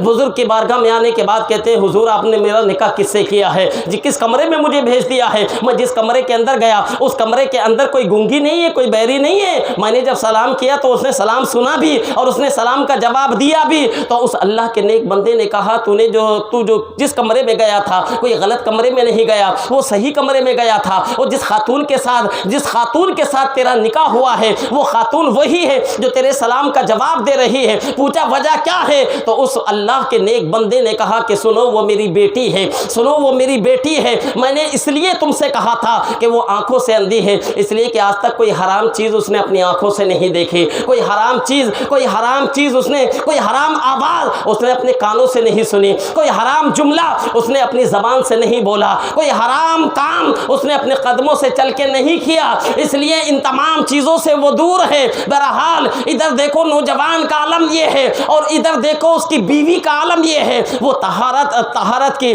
وہ عابدہ بھی ہے، وہ پاکیزہ بھی ہے، وہ طاہرہ بھی ہے۔ بہرحال جب ان دونوں کے بیچ میں جب ان دونوں کا نکاح ہوتا ہے اور ان دونوں کے نکاح کے بعد جو ان کے آنگن میں پھول کھلتا ہے، دنیا اس کو عبد القادر کے نام سے جانتی پہچانتی ہے، دنیا اس کو غوث اعظم کے نام سے جانتی اور پہچانتی ہے۔ بہرحال میرے مسلمان بھائیوں، حضور غوث اعظم رضی اللہ تعالیٰ عنہ کے جو والد محترم ہیں ان کا نام کیا حضرت ابو صالح ہے، اور جو باغیچے کے اندر بزرگ ہیں وہ ان کے نانا ہیں حضرت عبداللہ سومئی رحمۃ اللہ تعالیٰ علیہ ہیں، اور غوث اعظم کی جو والدہ ہیں ان کا نام فاطمہ ام الخیر ہے، اور غوث اعظم کی جو پھوپھی ہیں ان کا نام عائشہ ہے۔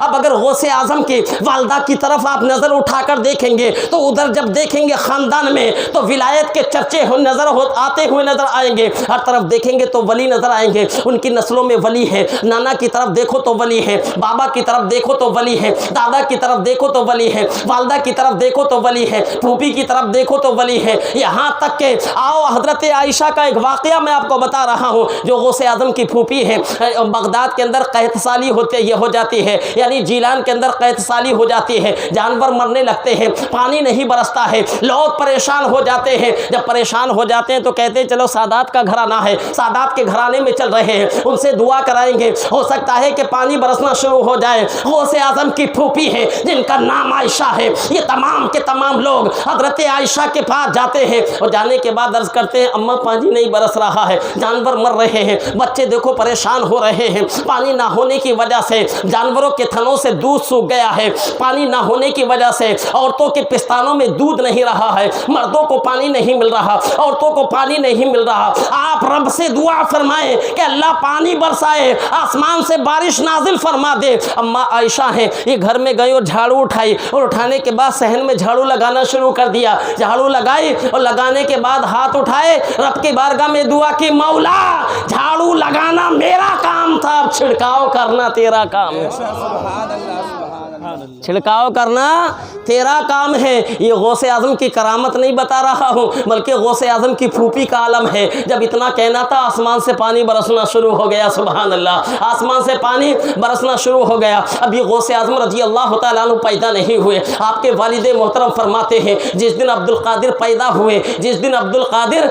ہوئے تو اس رات میں نے نبی پاک کا دیدار کیا، سبحان اللہ، نبی پاک کا دیدار کیا، اور میرے پیغمبر فرماتے ہیں اے ابو صالح تجھے مبارک ہو کہ تیرے گھر میں میرا روحانی بیٹا پیدا ہو رہا ہے، تجھے مبارک ہو کہ تیرے گھر میں میرا روحانی بیٹا پیدا ہو رہا ہے۔ اب غوث اعظم رضی اللہ تعالیٰ عنہ تشریف لا رہے ہیں، علماء کی زبانی آپ نے سنا ہوگا، جس دن غوث اعظم پیدا ہوئے تھے اس بغداد کی دھرتی پر قصبہ جیلان کے اندر اللہ نے 1100 بچے پیدا کیے تھے، 1100 بچے پیدا ہوئے، اس میں کوئی لڑکی پیدا نہیں ہوئی ہوئی بلکہ سارے کے سارے مرد بچے پیدا ہوئے تھے۔ اور غوث اعظم کی اگر کرامت کو دیکھنا ہے تو کرامت یہ ہے کہ غوث اعظم جس دن پیدا ہوئے وہ جو 1100 بچے پیدا ہوئے تھے یہ تو ولی بن کر پیدا ہو رہا تھا، لیکن ان 1100 بچوں کو ولی بنا کر پیدا ہو رہا ہے۔ وہ سارے کے سارے اللہ کے ولی بن کر چمکے تھے۔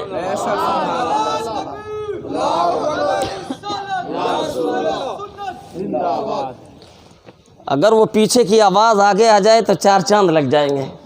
پیچھے کے لوگ اگر آگے آ کے بیٹھ جائیں نا، تھوڑی دیر بیان کروں گا انشاءاللہ۔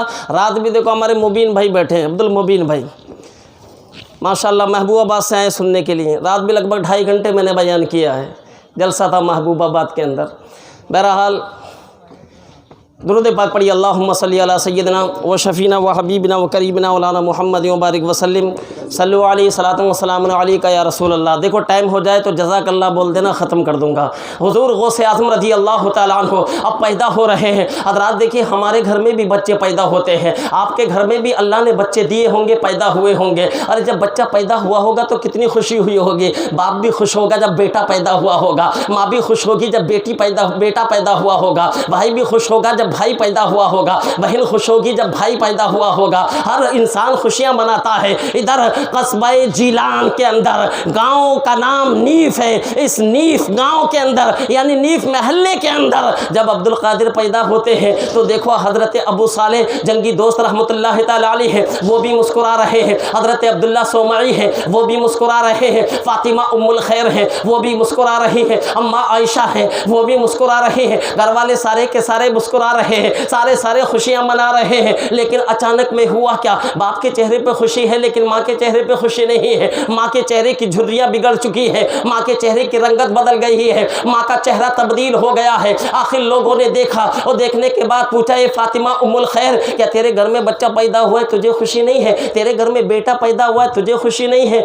فاطمہ ام الخیر نے کہا، ارے کون ماں ایسی ہوگی کہ بچہ پیدا ہو اور ماں کو خوشی نہ ہو، بچہ پیدا ہو اور ماں کو خوشی نہ ہو؟ ارے یہ بچہ ماں کا ادب کرے نہ کرے لیکن ماں اس سے محبت ضرور کرتی ہے، ماں اس سے ضرور محبت کرتی ہے۔ یہ ماں کو چاہے ٹھکرائے لیکن ماں محبت کرتی ہے، ماں کو چاہے گالیاں دے لیکن ماں محبت کرتی ہے۔ میرے نوجوانوں، آج بیوی بچوں کے ساتھ اپنی زندگی بسر کرنے والوں، ماں کو بھولنے والوں، ماں کی عظمتوں کو بھولنے والوں، ماں کی رفعتوں کو بھولنے والوں، یاد رکھو اگر ایکسیڈنٹ ہو گیا اور ٹانگیں ٹوٹ گئی تو ایک دن ایسا آئے گا کہ بیوی طلاق لے کے بھاگ جائے گی، یہ بیکار ہو گیا ہے، ٹانگیں ٹوٹ گئی ہے، اب کمانے والا نہیں ہے۔ اگر وہاں پر کوئی سہارا بننے والا ہے تو ماں اپنے قدموں کو آگے بڑھائے گی اور بڑھانے کے بعد اپنے سینے سے لگا لے گی۔ اے میرے لال، تیرا کون ہو یا نہ ہو لیکن ماں تیری ابھی زندہ ہے، تجھے فکر کرنے کی ضرورت نہیں ہے۔ جب تک میں زندہ ہوں جب تک تجھے اپنے سر کا تاج بنا کے رکھوں گی، اپنے سر پہ بٹھا کر رکھوں گی۔ ماں کی عظمتوں کا عالم تو یہی ہوتا ہے نا۔ ارے جب بچہ پیدا ہوتا ہے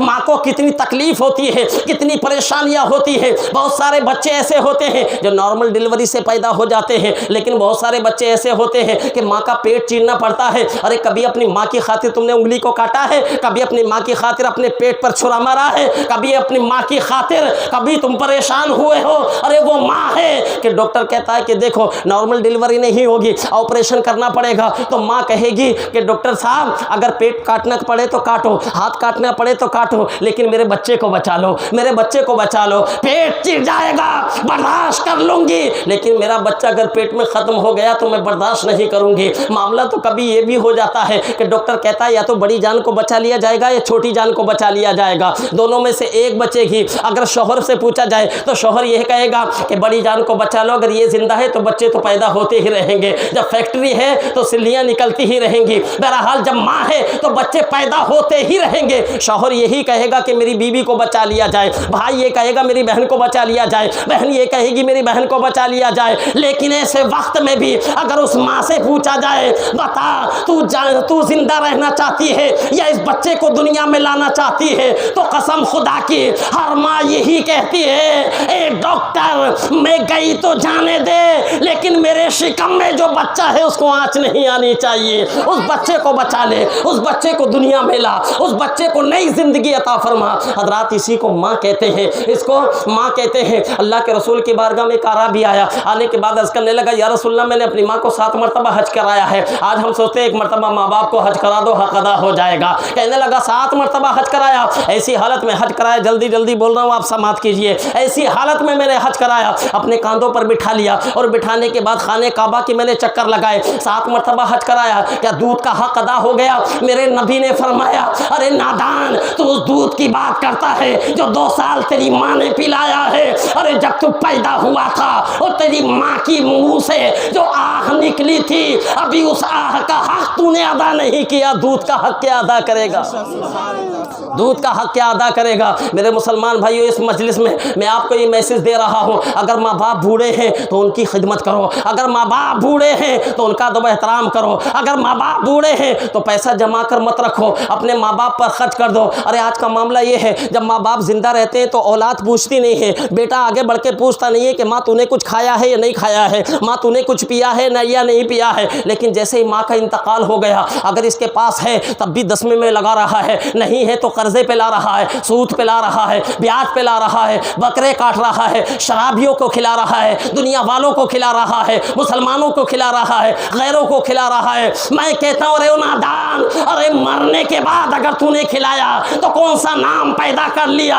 کاش جو مرنے کے بعد تو نے کھلایا، اگر اپنی ماں کی زندگی میں تو اپنی ماں کو کھلاتا تو اللہ تجھے جنتی بنا دیتا، اس لیے کہ تجھے جنت تو کہاں تلاش کر رہا ہے؟ تو یہ چاہتا ہے کہ میں کعبے سے لپٹ جاؤں تو جنتی ہو جاؤں گا، مدینے سے لپٹ جاؤں تو جنتی ہو جاؤں گا، مسجدوں میں بیٹھ جاؤں تو جنتی ہو جاؤں گا، نمازیں پڑھوں تو جنتی ہو جاؤں گا، تسبیح ہاتھوں میں اٹھا لوں تو جنتی ہو جاؤں گا۔ ارے تجھے جنت کہاں ملے گی؟ میرا نبی فرماتا ہے الجنت تحت اقدام الامہات، ارے ہم نے جنت کو تیری ماں کے قدموں کے نیچے رکھ دیا ہے، ماں کے قدموں کا بوسہ لے لے جنت مل جائے گی، ماں کی خدمت کر لے۔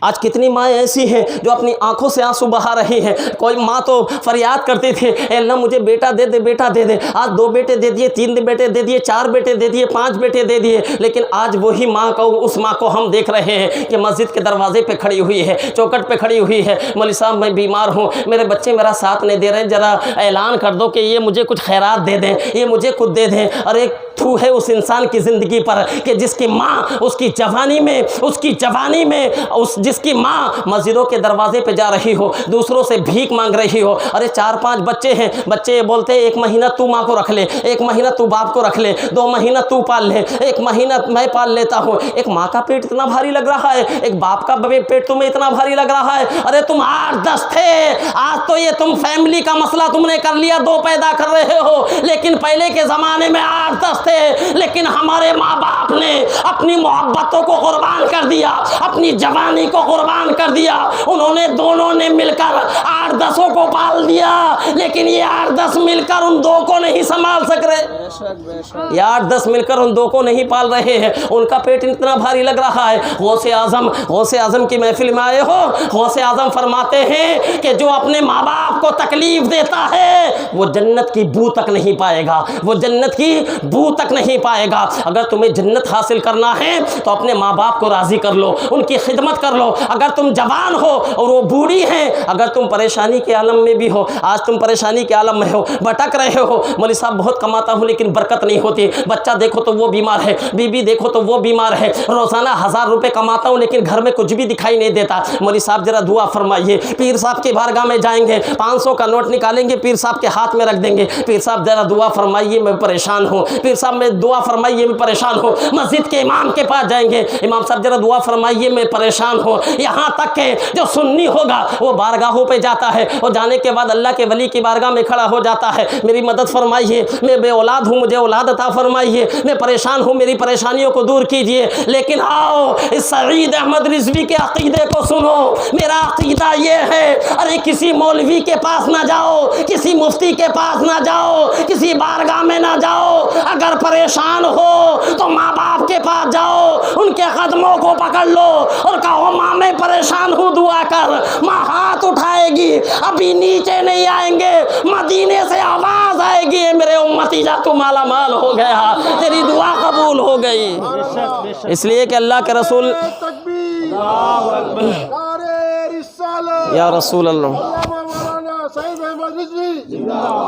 اس لیے کہ میرے بھائی ایک مولوی کی دعا تو رد ہو سکتی ہے، ایک مفتی کی دعا تو رد ہو سکتی ہے، لیکن ماں کی دعا کبھی رد نہیں ہوتی، ماں کی دعا کبھی رد نہیں ہوتی۔ جو اولاد کے حق میں ماں دعا کرتی ہے، آپ نے دیکھا ہوگا، ارے بیوی کی محبت میں لالچ ہو سکتا ہے، بھائی کی محبت میں لالچ ہو سکتا ہے، بیٹی کی محبت میں لالچ ہو سکتا ہے، دوست کی محبت میں لالچ ہو سکتا ہے، لیکن ماں باپ کی محبت میں لالچ نہیں ہوتا۔ ماں باپ تمہاری دولت کو طلب نہیں کرتے، ارے ماں باپ تو دعا کرتے ہیں میرے بیٹے کو اور دولت ملے، میرے بیٹے کو اور دولت ملے، میرا بیٹا اور کامیاب ہو جائے، میرے بیٹے کو عزت ملے، میرے بیٹے کو عہدہ ملے، میرے بیٹے کو وقار ملے۔ اگر تم دوسرے ملک میں کما رہے ہو اور کمانے کے بعد جب واپس آتے ہو تو بیوی کہتی ہے میرے لیے کیا لائے، بہن کہتی ہے میرے لیے کیا لائے، دوست کہتا ہے بھائی میرے لیے کیا لے کر آیا ہے، بھائی کہتا ہے میرے لیے کیا لے کر آیا ہے، لیکن قسم خدا کی قربان جائیے ماں پر اور باپ پر، ماں آگے بڑھتی ہے، آگے بڑھتی ہے، قدم لڑکھڑا رہے، پیر ہاتھ ہل رہے ہیں، اور لیکن اس کے باوجود بھی بڑھتی ہے اور اپنے بیٹے کے سر پہ دونوں ہاتھوں کو رکھ دیتی ہے،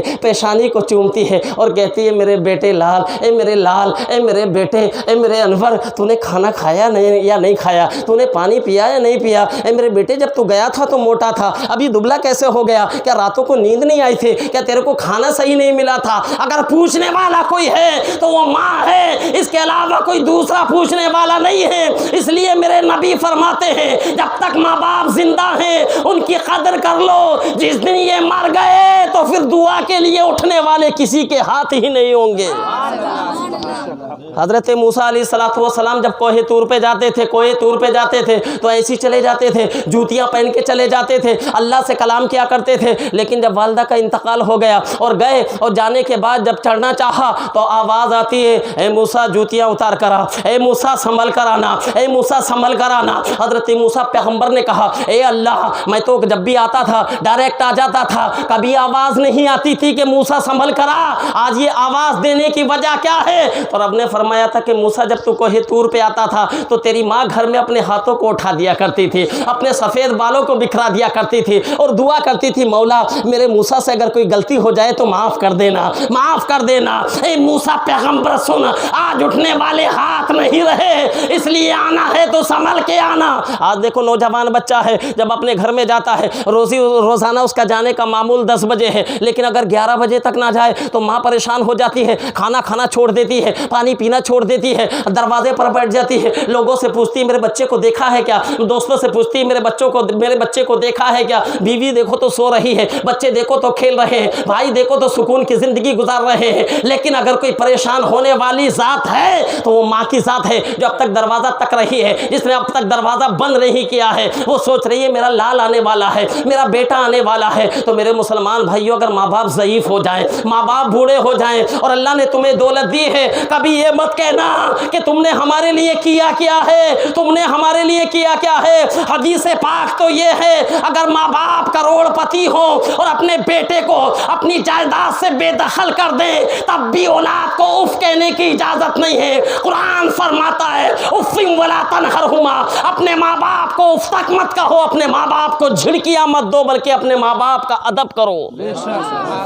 اپنے ماں باپ کا ادب کرو۔ یہاں تک کہ اگر باپ شرابی ہے، شراب پیتا ہے اور بیٹے سے کہے میرے لال میرے لیے ایک پہوا لا دے، میرے لیے ایک پہوا لا دے، پینے کے طلب لگ رہی ہے، پینے کے لیے شراب لا دے، تو دیکھیے شراب کی حرمت کا حکم نص قطعی سے ثابت ہے، یعنی قرآن سے ثابت ہے۔ اللہ فرماتا ہے یا ایھا الذین آمنوا انما الخمر والمیسر والانصاب والازلام رجس من عمل الشیطان، اے ایمان والو شراب تمہارے لیے حرام ہے جیسے گدھے کا پیشاب تمہارے لیے حرام، سور کا گوشت تمہارے لیے حرام، اور رذیل جانوروں کا کتے کا گوشت تمہارے لیے حرام، انسان کا پیشاب و پیخانہ تمہارے لیے حرام۔ تو جس طریقے سے شراب تم پر حرام ہے، سور ویسے ہی تم پر حرام ہے۔ کوئی انسان نہیں چاہے گا، کوئی انسان کبھی سور کو نہیں کھا سکتا۔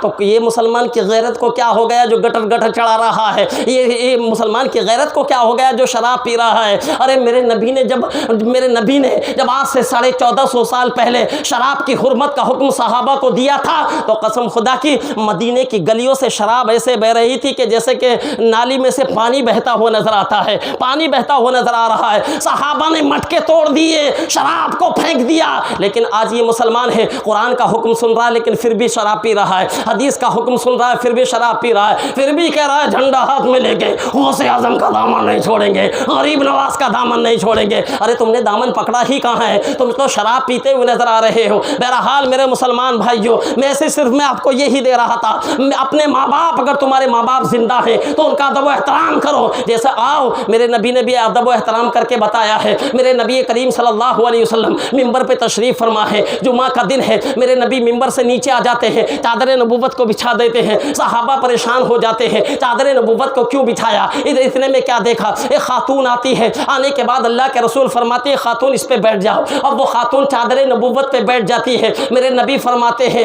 اے خاتون اب میرا بچپن بیان کرنا شروع کر دو۔ صحابہ عرض کرتے ہیں اللہ کے رسول یہ ہے کون کہ جس کے لیے امام الانبیاء ممبر سے اتر آیا اور چادر نبوت کو اتار کر اس عورت کے قدموں کے نیچے بچھا دیا؟ تو میرے نبی نے فرمایا صحابہ سنو، یہ میری وہ ماں ہے جس نے مجھے پیدا تو نہیں کیا لیکن اپنا دودھ پلایا ہے۔ سبحان اللہ، اپنا دودھ پلایا ہے۔ ارے جس ماں کا ہم نے دودھ پیا تو اس کا حق یہ ہے کہ امام الانبیاء ممبر سے اتر کے زمین پہ آ جائے، تو اس ماں کا حق کیا ہوگا کہ جس ماں نے ہمیں 9 مہینے اپنے شکم میں رکھا ہو۔ اپنے ماں باپ کا ادب کرو، احترام کرو۔ 1000 غوث اعظم کی 11ویں منا لو، ایک 11ویں بھی قبول نہیں ہوگی۔ بیٹا مولوی ہو جائے، مفتی ہو جائے، سجدے پر سجدہ، سجدے پر سجدہ کرے، غوث اعظم خود فرماتے ایک سجدہ بھی قبول نہیں ہوگا، ایک سجدہ بھی قبول نہیں ہوگا، ایک رکوع بھی قبول نہیں ہوگا، ایک نماز بھی قبول نہیں ہوگی۔ کتنا بڑا عابد ہو جائے، یہاں تک کہ ماں باپ کا نافرمان کبھی ولی نہیں بن سکتا۔ اللہ کے رسول فرماتے ہیں ماں جنت کی کنجی ہے۔ آپ سوچ رہے ہوں گے مولوی صاحب ماں پر ہی بول رہے ہیں، باپ تو اتنی محنت کرتا ہے، باپ کا مرتبہ کیا ہے؟ تو میرے نبی فرماتے ہیں ماں جنت کی کنجی ہے، باپ جنت کا دروازہ ہے، باپ جنت کا دروازہ ہے۔ اب باپ پر گفتگو کروں گا تو بات لمبی ہو جائے گی۔ بہرحال حضور غوث اعظم رضی اللہ تعالیٰ عنہ پیدا ہوئے، ماں کی آنکھوں میں آنسو آ جاتے ہیں، ماں پریشان ہو جاتی ہے۔ لوگوں نے پوچھا فاطمہ ام الخیر رونے کی وجہ کیا ہے، رونے کا سبب کیا ہے؟ تو فاطمہ ام الخیر نے کہا دیکھو میرا بچہ پیدا ہوا لیکن پیدا ہونے کے بعد کچھ پی نہیں رہا ہے، میں اپنا پستان دے رہی ہوں لیکن دودھ نہیں پی رہا۔ گھنٹہ گزر گیا، 2 گھنٹہ گزر گیا، یہاں تک کہ ظہر کا وقت آ گیا، اب ظہر بھی ختم ہو گیا، عصر کا وقت قریب آنے لگا۔ جس طریقے سے وقت بڑھتا چلا جا رہا ہے، جس طریقے سے وقت بڑھتا چلا جا رہا ہے، ماں کی پریشانیاں بڑھتی چلی جا رہی ہیں، پتہ نہیں اس بچے کو ہو کیا گیا ہے۔ حضرات دیکھو اگر بچہ پیدا ہونے کے بعد نہ رو تو ماں پریشان ہو جاتی ہے، ڈاکٹر اس کو مار مار کے رلاتے ہیں کہ رو رو، بہرحال مارتے ہیں اور مارنے کے بعد رلانا شروع کر دیتے ہیں۔ جب بچہ رونے لگتا ہے تو سوچتے ہیں کہ ہاں بچہ سلامت ہے۔ بہرحال یہ بچہ ہے، کچھ کھا نہیں رہا، کچھ پی نہیں رہا، کھانے کے تو لائق نہیں ہے لیکن پی نہیں رہا، ماں پریشان ہے۔ تمام کے تمام لوگوں میں پریشانی ہلچل سی پیدا ہو گئی۔ آخر وجہ کیا ہے؟ بچہ پیدا ہوا لیکن کچھ پی نہیں رہا، آخر معاملہ کیا ہے؟ لیکن جیسے ہی مسجد بازو کی مسجد سے آواز آتی ہے مغرب کی، اللہ اکبر اللہ اکبر اللہ اکبر اللہ اکبر، عبد القادر آگے بڑھتے ہیں اور بڑھنے کے بعد ماں کا پستان اپنے منہ میں لیتے ہیں اور لینے کے بعد دودھ پینا شروع کر دیتے ہیں۔ ماں بھی مسکرا رہی ہے، باپ بھی مسکرا رہا ہے۔ قصبہ گیلان کے اندر ہلچل مچ گئی کہ سادات اکرام میں، سادات گھرانے میں ایک بچہ ایسا پیدا ہوا ہے جو پیدا ہوتے ہی روزہ رکھ رہا ہے۔ سبحان اللہ، پیدا ہوتے ہی روزہ رکھ رہا ہے۔ ہم سے قرآن کا حکم ہے کہ روزہ رکھو بالغ ہونے کے بعد، لیکن ابھی احکام شریعت یہاں پر لاگو بھی نہیں ہوئے، لیکن پھر بھی غوث اعظم روزہ رکھتے ہوئے نظر آ رہے ہیں۔ بہرحال غوث اعظم کی عمر شریف آگے بڑھتی چلی گئی۔ جب غوث اعظم کی عمر شریف 4 سال 4 مہینے 4 دن کی ہوئی تھی، یہ پہلے کے زمانے میں نیک گھرانوں کا دستور تھا کہ جب بچے کی عمر 4 سال 4 مہینے 4 دن کی ہوتی تھی تو بسم اللہ خوانی ہوتی تھی۔ آج ہمارا معاملہ تو یہ ہے، بچہ 1 سال کا ہوا تو لے ہیپی برتھ ڈے، جب 2 سال کا ہوا تو لے ہیپی برتھ ڈے، جب 3 سال کا ہوا تو لے ہیپی برتھ ڈے، بس برتھ ڈے منانا شروع کر دیتے ہیں۔ یہ ہمارا جو انگریزوں کا طریقہ تھا آج وہ مسلمانوں نے طریقہ اپنا لیا ہے، پھر بھی کہتا ہے غوث اعظم کا دامن نہیں چھوڑیں گے، نبی کا دامن نہیں چھوڑیں گے، علی کا دامن نہیں چھوڑیں گے۔ یہ برتھ ڈے منانا تمہارے لیے حلال نہیں بلکہ حرام ہے، برتھ ڈے منانا تمہارے لیے جائز نہیں بلکہ ناجائز ہے۔ اگر اپنے بچے کو تم نے ایک راستے پہ لانا ہے تو 4 سال 4 مہینے 4 دن کا جب بچہ ہو تو بسم اللہ خوانی کراؤ۔ بہرحال حضور غوث اعظم کی اب بسم اللہ خوانی ہو رہی ہے، استاد آئے پڑھایا، پڑھو بیٹا اعوذ باللہ من الشیطان الرجیم بسم اللہ الرحمن الرحیم، اعوذ باللہ بسم اللہ دونوں پڑھی۔ پڑھنے کے بعد جب الف بیتے کی تختی شروع ہوئی تو غوث اعظم رضی اللہ تعالیٰ عنہ نے الحمد سے شروع کر دی تلاوت، اور تلاوت کرتے کرتے 18 پاروں کی تلاوت کی تھی، 18 پاروں کی تلاوت کی۔ استاد پریشان ہو گیا، اے بیٹا عبد القادر تو پڑھنے آیا ہے یا پڑھانے کے لیے آیا ہے؟ تو عبد القادر نے کہا،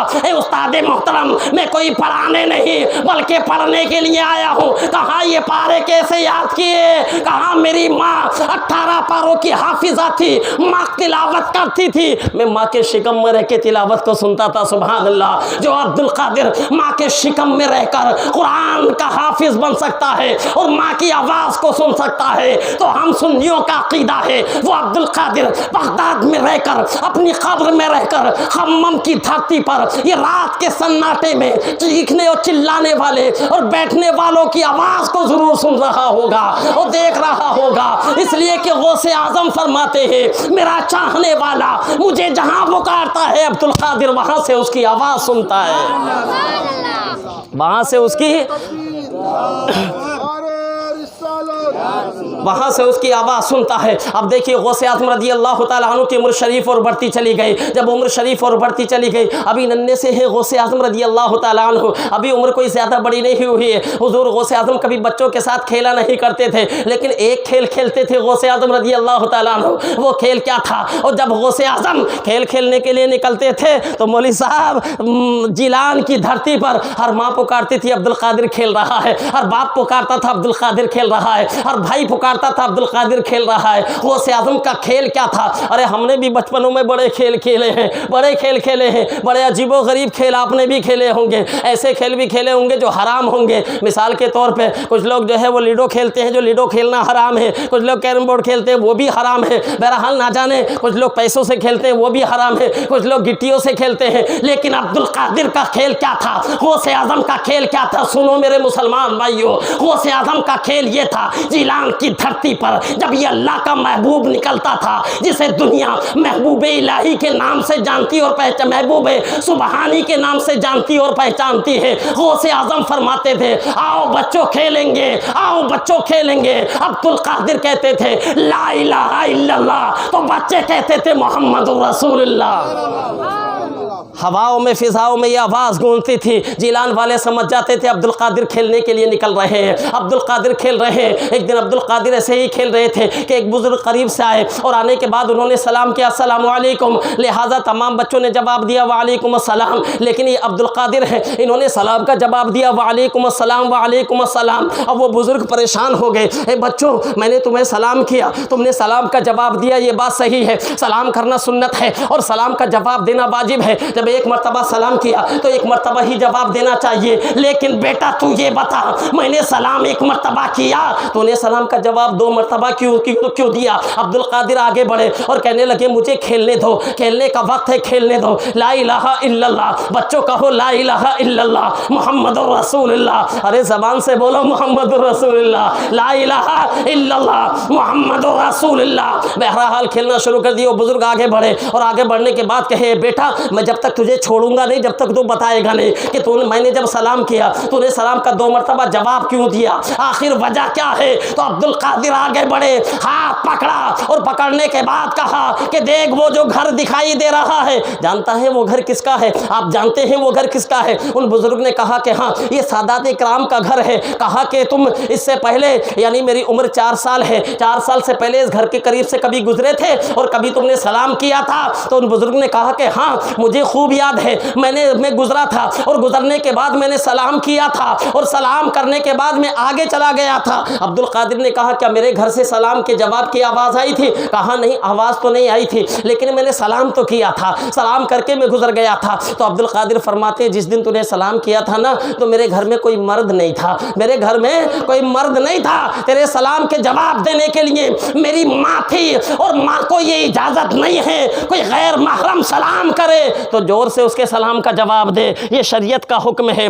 اگر کوئی غیر محرم، یہاں تک کہ مسجد کا مولوی بھی اگر کسی خاتون کو سلام کر رہا ہے تو وہ خاتون آہستہ سے سلام کا جواب دے، اس لیے کہ عورت جس طریقے سے خود عورت ہے اس کی آواز بھی عورت ہے، اس کی آواز بھی عورت ہے۔ تو عبد القادر فرماتے ہیں میرے گھر میں کوئی مرد نہیں تھا، میری ماں تھی، میری ماں نے سلام کا جواب تو دیا تھا لیکن تیرے کانوں نے نہیں سنا ہوگا، آہستہ سے دیا تھا، لیکن سن، میرے گھر میں کوئی مرد نہیں تھا لیکن عبد القادر اپنی ماں کے شکم میں تھا، عبد القادر اپنی ماں کے شکم میں تھا۔ جب تو گزر کے گیا تھا تو میں نے تیرے چہرے کو بھی دیکھا تھا، میں نے تجھے بھی پہچانا تھا، اور جب تو نے سلام کیا تھا تو میں نے تیرے سلام کو بھی سنا تھا، لیکن ماں کے شکم سے میں نے سلام کا جواب نہ دیا، اور نہ دینے کی وجہ یہ ہے کہ ماں کے پیٹ سے اگر بولتا ماں کو تکلیف ہوتی، اور عبد القادر کو یہ گوارا نہیں کہ عبد القادر کی وجہ سے اس کی ماں کو تکلیف ہو، لہذا اس دن کے سلام کا جواب آج کے سلام کا جواب ساتھ ساتھ دے رہا ہوں۔ سبحان اللہ، سبحان اللہ۔ تو میرے مسلمان بھائیو، جو عبد القادر ماں کے شکم میں،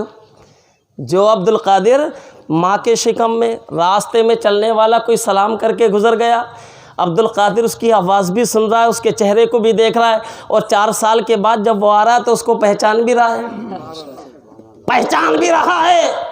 تو جو عبد القادر ماں کے شکم میں رہ کر ایک مسافر کی آواز سن لے، اس کے چہرے کو پہچان لے، تو یہ غوث اعظم کی مجلس میں بیٹھ کر جو غوث اعظم سے محبت کرنے والے ہیں، جو اپنے بچوں کو چھوڑ کر، اپنی بیوی کو چھوڑ کر، اپنے چین و سکون کو چھوڑ کر اس سردی کے موسم میں یہاں پر بیٹھے ہوئے ہیں، قسم خدا کی وہ عبد القادر بغداد کی دھرتی سے ابھی بھی دیکھ رہا ہے اور پہچان رہا ہے، اور یہ عبد القادر وہ عبد القادر ہے۔ عبد القادر خود فرماتے ہیں میرا رب قادر ہے اور میں عبد القادر ہوں، میرا رب قادر ہے اور میں عبد القادر ہوں۔ ارے جب حشر کا میدان ہوگا تو عبد القادر کے ہاتھ میں جھنڈا ہوگا، عبد القادر کے ہاتھ میں جھنڈا ہوگا، اور جتنے قادری ہوں گے وہ سب عبد القادر کے جھنڈے کے نیچے ہوں گے۔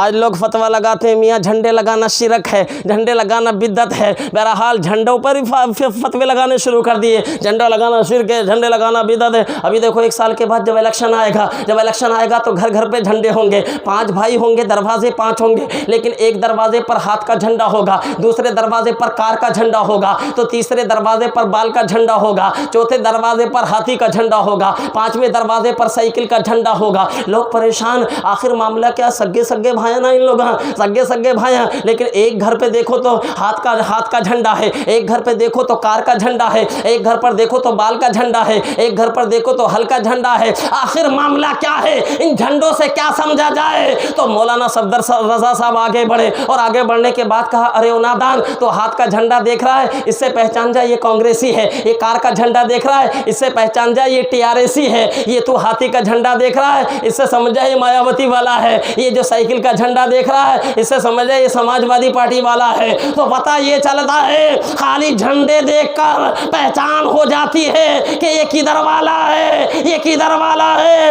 ارے 11ویں کے جھنڈے لگا لو، جب منافق دیکھے گا تو پہچان جائے گا یہ غوث اعظم والا ہے۔ یہ کیا ہے؟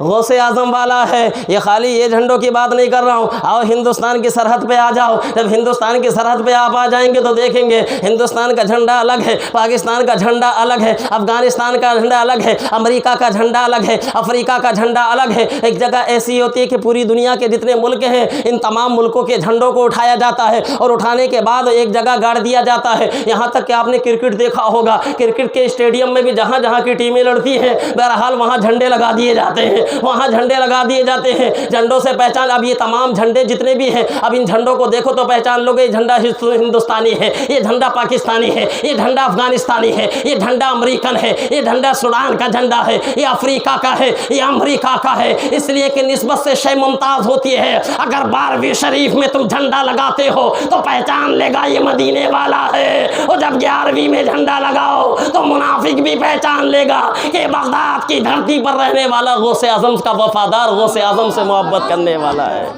جھنڈے لگانا کوئی شرک یا بدعت یا حرام نہیں ہے میرے مسلمان بھائیو۔ آگے دیکھو حضور غوث اعظم رضی اللہ تعالیٰ عنہ کی عمر شریف جب تھوڑی بڑی ہوتی چلی گئی، اپنی ماں کے پاس میں ہے، اپنی ماں کے پاس میں ہے، گودی میں بیٹھے ہوئے ہیں، ماں کے چہرے پہ کبھی انگلیوں کو لا رہے ہیں، ماں کے کبھی ہونٹوں پہ انگلیوں کو لا رہے ہیں۔ حضرات جب ننھا بچہ ہوتا ہے اور گود میں کھیلتا ہے تو بڑا سوہنا لگتا ہے، بڑا سہانا لگتا ہے یار، بڑا اچھا لگتا ہے۔ اگر وہ کچھ بولے تو کہا جاتا ہے میرے بیٹے اور بول اور بول۔ ہاں حقیقت تو یہ ہے، اگر بچہ گانا بھی شروع کر دیتا ہے تو ماں ڈانس کرنا شروع کر دیتی ہے، باپ کہتا ہے بیٹا اور گانا گا، بیٹا اور گانا گا۔ بہرحال چھوٹا بچہ جب ہوتا ہے نا تو اس کے رخسار بھی، اس کے ہونٹ بھی اچھے لگتے ہیں، اس کی انگلیاں بھی اچھی لگتی ہیں، اس کے چہرہ بھی اچھا لگتا ہے۔ چھوٹا سا بچہ ہے، ابھی عبد القادر ہے، ماں کے آغوش میں بیٹھا ہوا ہے، ماں کے چہرے سے کھیل رہا ہے، لیکن کھیلتے کھیلتے مسکراتے مسکراتے ماں مسکرا رہی ہے۔ اب یہ چھوٹا بچہ کہہ رہا اے امی جان، ہم نے تمہارے اوپر ایک احسان کیا ہے، ہم نے تمہارے اوپر ایک احسان کیا ہے۔ ماں فاطمہ ام الخیر سوچنے لگی ارے بیٹا میں نے تجھے 9 مہینے اپنے پیٹ میں رکھا، احسان میرا ہے یا تیرا ہے؟ اے بیٹا میں تجھے دودھ پلا رہی ہوں، احسان میرا ہے یا تیرا ہے؟ ارے چھوٹا سا بچہ تو نے میرے اوپر کیا احسان کیا ہوگا؟ تیرے باپ نے تیرے اوپر احسان کیے ہوں گے، تیری ماں نے تیرے اوپر احسان کیا ہوگا، لیکن تو نے کون سا احسان کر دیا؟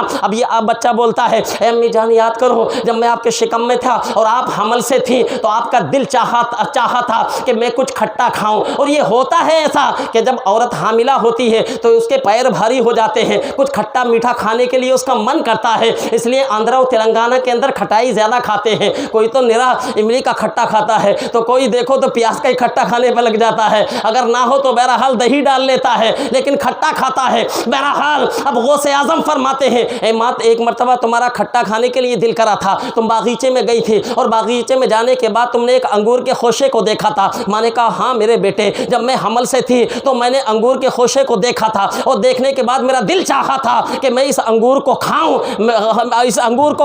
تو عبد القادر نے کہا اے ماں جب دل چاہا تھا تو کھایا کیوں نہیں؟ کہنے لگی جب میں نے ہاتھ آگے بڑھایا تھا تو عجیب معاملہ ہوا۔ اب غوث اعظم نے فرمایا ماں تو چپ جا میں بولتا ہوں، اے ماں تو چپ جا میں بولتا ہوں۔ اے ماں جب تو نے اپنے ہاتھ کو آگے بڑھایا تھا تو تیرے پیٹ میں تھوڑا درد سا محسوس ہوا تھا یا نہیں؟ یعنی تھوڑی ہیبت ہوئی تھی یا نہیں؟ تھوڑا گھول ہول ہوا تھا یا نہیں؟ ہیبت ہوئی تھی یا نہیں؟ کہا کہ ہاں جب بھی میں ہاتھ اوپر بڑھاتی تھی میرے دل کے اندر ہیبت پیدا ہوتی تھی۔ ایک مرتبہ ہاتھ بڑھایا ہیبت پیدا ہوئی نیچے کر لیا، دوسری مرتبہ ہاتھ بڑھائی ہیبت پیدا ہوئی نیچے کر لیا، تیسری مرتبہ ہاتھ بڑھایا لیکن ہیبت پیدا ہوئی میں نے نیچے کر لیا۔ تو عبد القادر نے کہا اے ماں جس انگور کو تو توڑنا چاہ رہی تھی اس خوشے کے اوپر ایک بچھو بیٹھا ہوا تھا، تیری نظر سے وہ پوشیدہ تھا لیکن عبد القادر تیرے شکم میں رہ کر اس بچھو کو دیکھ رہا تھا، اس بچھو کو دیکھ رہا تھا اور عبد القادر دیکھ رہا تھا اگر ماں نے ہاتھ آگے بڑھایا تو یہ بچھو ماں کے ہاتھ میں کاٹ لے گا، انگلی میں کاٹ لے گا اور ماں کو تکلیف ہوگی، عبد القادر کو گوارا نہیں۔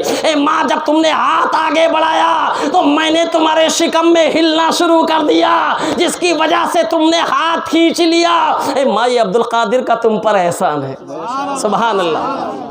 اے ماں یہ عبد القادر کا تم پر احسان ہے۔ بہرحال حضور غوث اعظم کی عمر شریف بڑھتی چلی گئی۔ حضور غوث اعظم کی عمر شریف جب 10 سال کی ہو جاتی ہے تو غوث اعظم اپنے گھر کے اوپر یعنی چھت پر کھڑے ہو جاتے ہیں۔ جب چھت پر کھڑے ہو جاتے ہیں تمام لوگ قافلہ جاتا ہے خانہ کعبہ کا طواف کرنے کے لیے، آپ دیکھ کر اپنی آنکھوں سے آنسو بہانا شروع کر دیتے ہیں، کاش میں بھی ان قافلے کے ساتھ ہوتا اور گنبد خضرا کو دیکھتا اور کعبے کا طواف کرتا۔ بہرحال آپ تاریخ پڑھیں، اعلیٰ حضرت کے شعر کو اٹھا کے دیکھیں تو آپ کو پتا چلے گا جب غوث اعظم نے اتنا خیال دل میں کیا، ارے تمام اقطاب تمام اولیاء کعبے کا طواف کر رہے تھے لیکن وہ کعبہ عبد القادر کے گھر کا طواف کر رہا تھا۔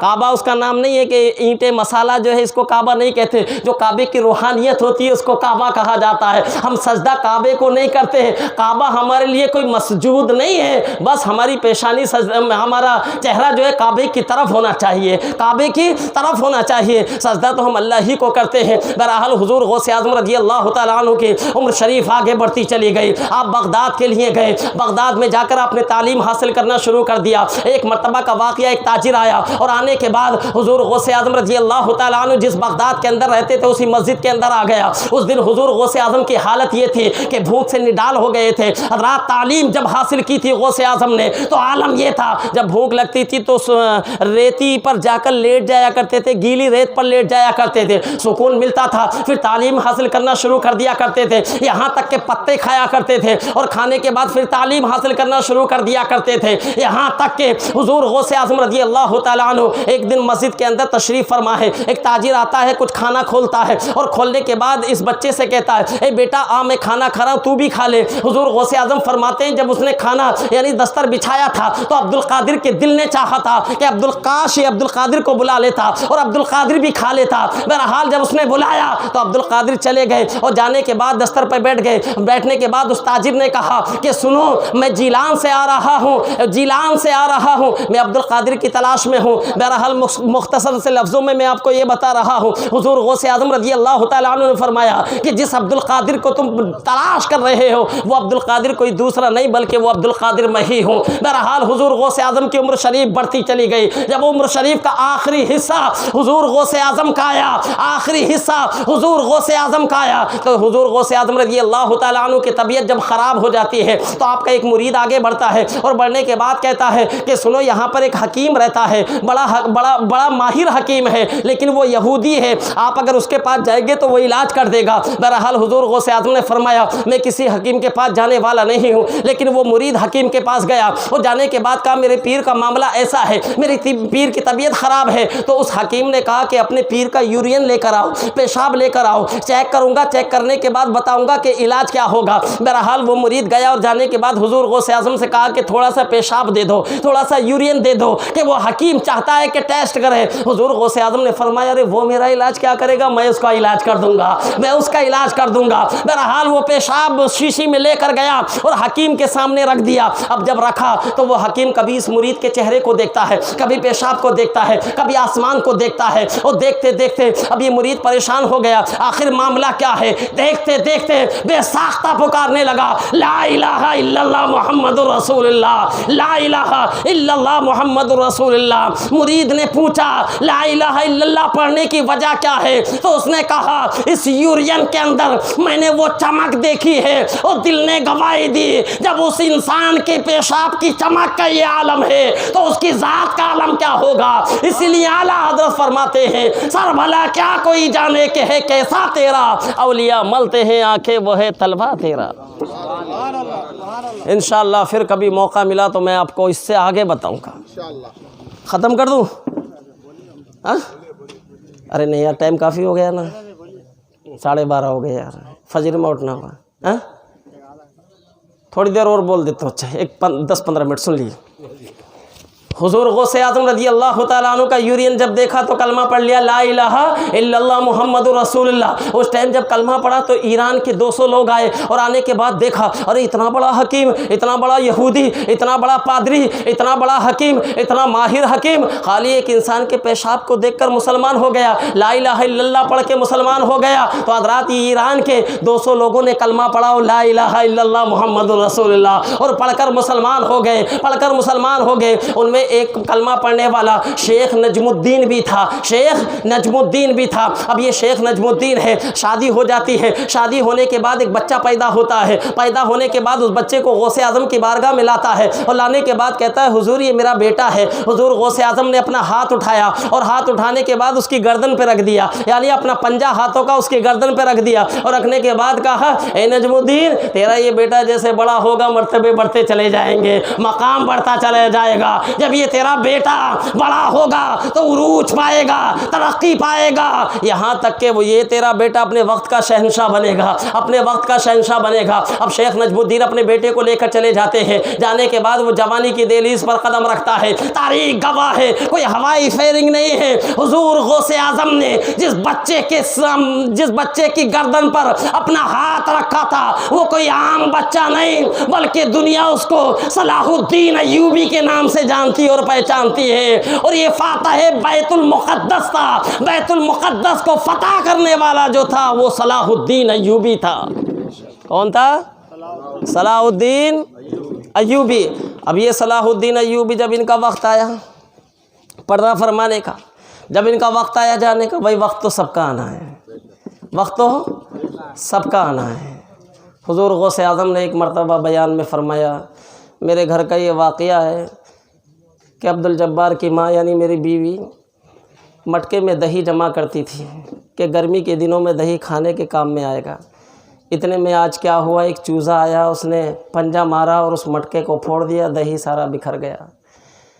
جب سننے والوں نے، مجمع میں سننے والوں نے اتنا سنا تو چیخیں نکل گئیں۔ غوث اعظم جب بیان کرتے تھے نا تو 70 مردے نکلتے تھے آپ کے مجمع سے، لوگ وجد میں آ جاتے تھے، ایسے وجد میں آتے تھے کہ جسموں سے روحیں نکل جاتی تھی۔ اس سے کیا حاصل کیا آپ نے؟ مٹکا تھا، دہی تھا، چیخیں کیوں نکلی؟ وجہ کیا ہے؟ لوگ سمجھ گئے حضور غوث اعظم نے یہ اپنے گھر کا واقعہ بیان نہیں کیا بلکہ انسان کی زندگی کی حقیقت بیان کر دی۔ انسان جب پیدا ہوتا ہے، اس کی قسمت کا سورج جب طلوع ہوتا ہے، کمانا شروع کرتا ہے، یہاں تک کہ جوانی سے لے کے بڑھاپے تک کماتا ہے، کماتا ہے، جماتا ہے، کماتا ہے، جماتا ہے، کماتا ہے، جماتا ہے۔ جب کچھ عیش کرنے کا وقت آتا ہے، کھانے کا وقت آتا ہے، جب بھی ملک الموت آتا ہے اور بس جسم پر ہاتھ مارتا ہے اور روح نکال کر لے جاتا ہے، مٹکا پھوٹ جاتا ہے، سارے کا سارا مال دولت یہیں کا یہیں رکھا رہ جاتا ہے۔ لے کے جاتا کوئی قبر میں؟ لے کے جاتا کوئی؟ نہیں لے کے جاتا۔ اب یہ صلاح الدین ایوبی ہیں۔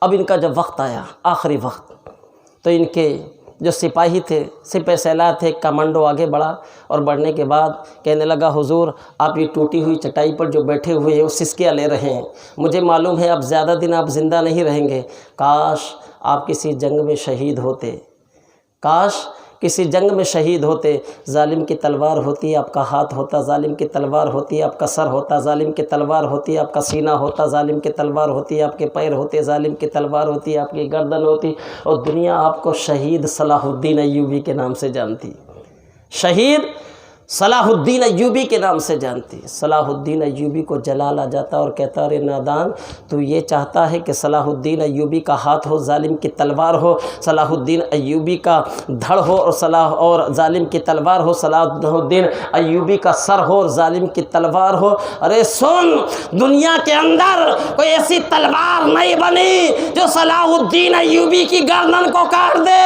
اس لیے کہ صلاح الدین ایوبی کی گردن پر غوث اعظم کا پنجہ ہے۔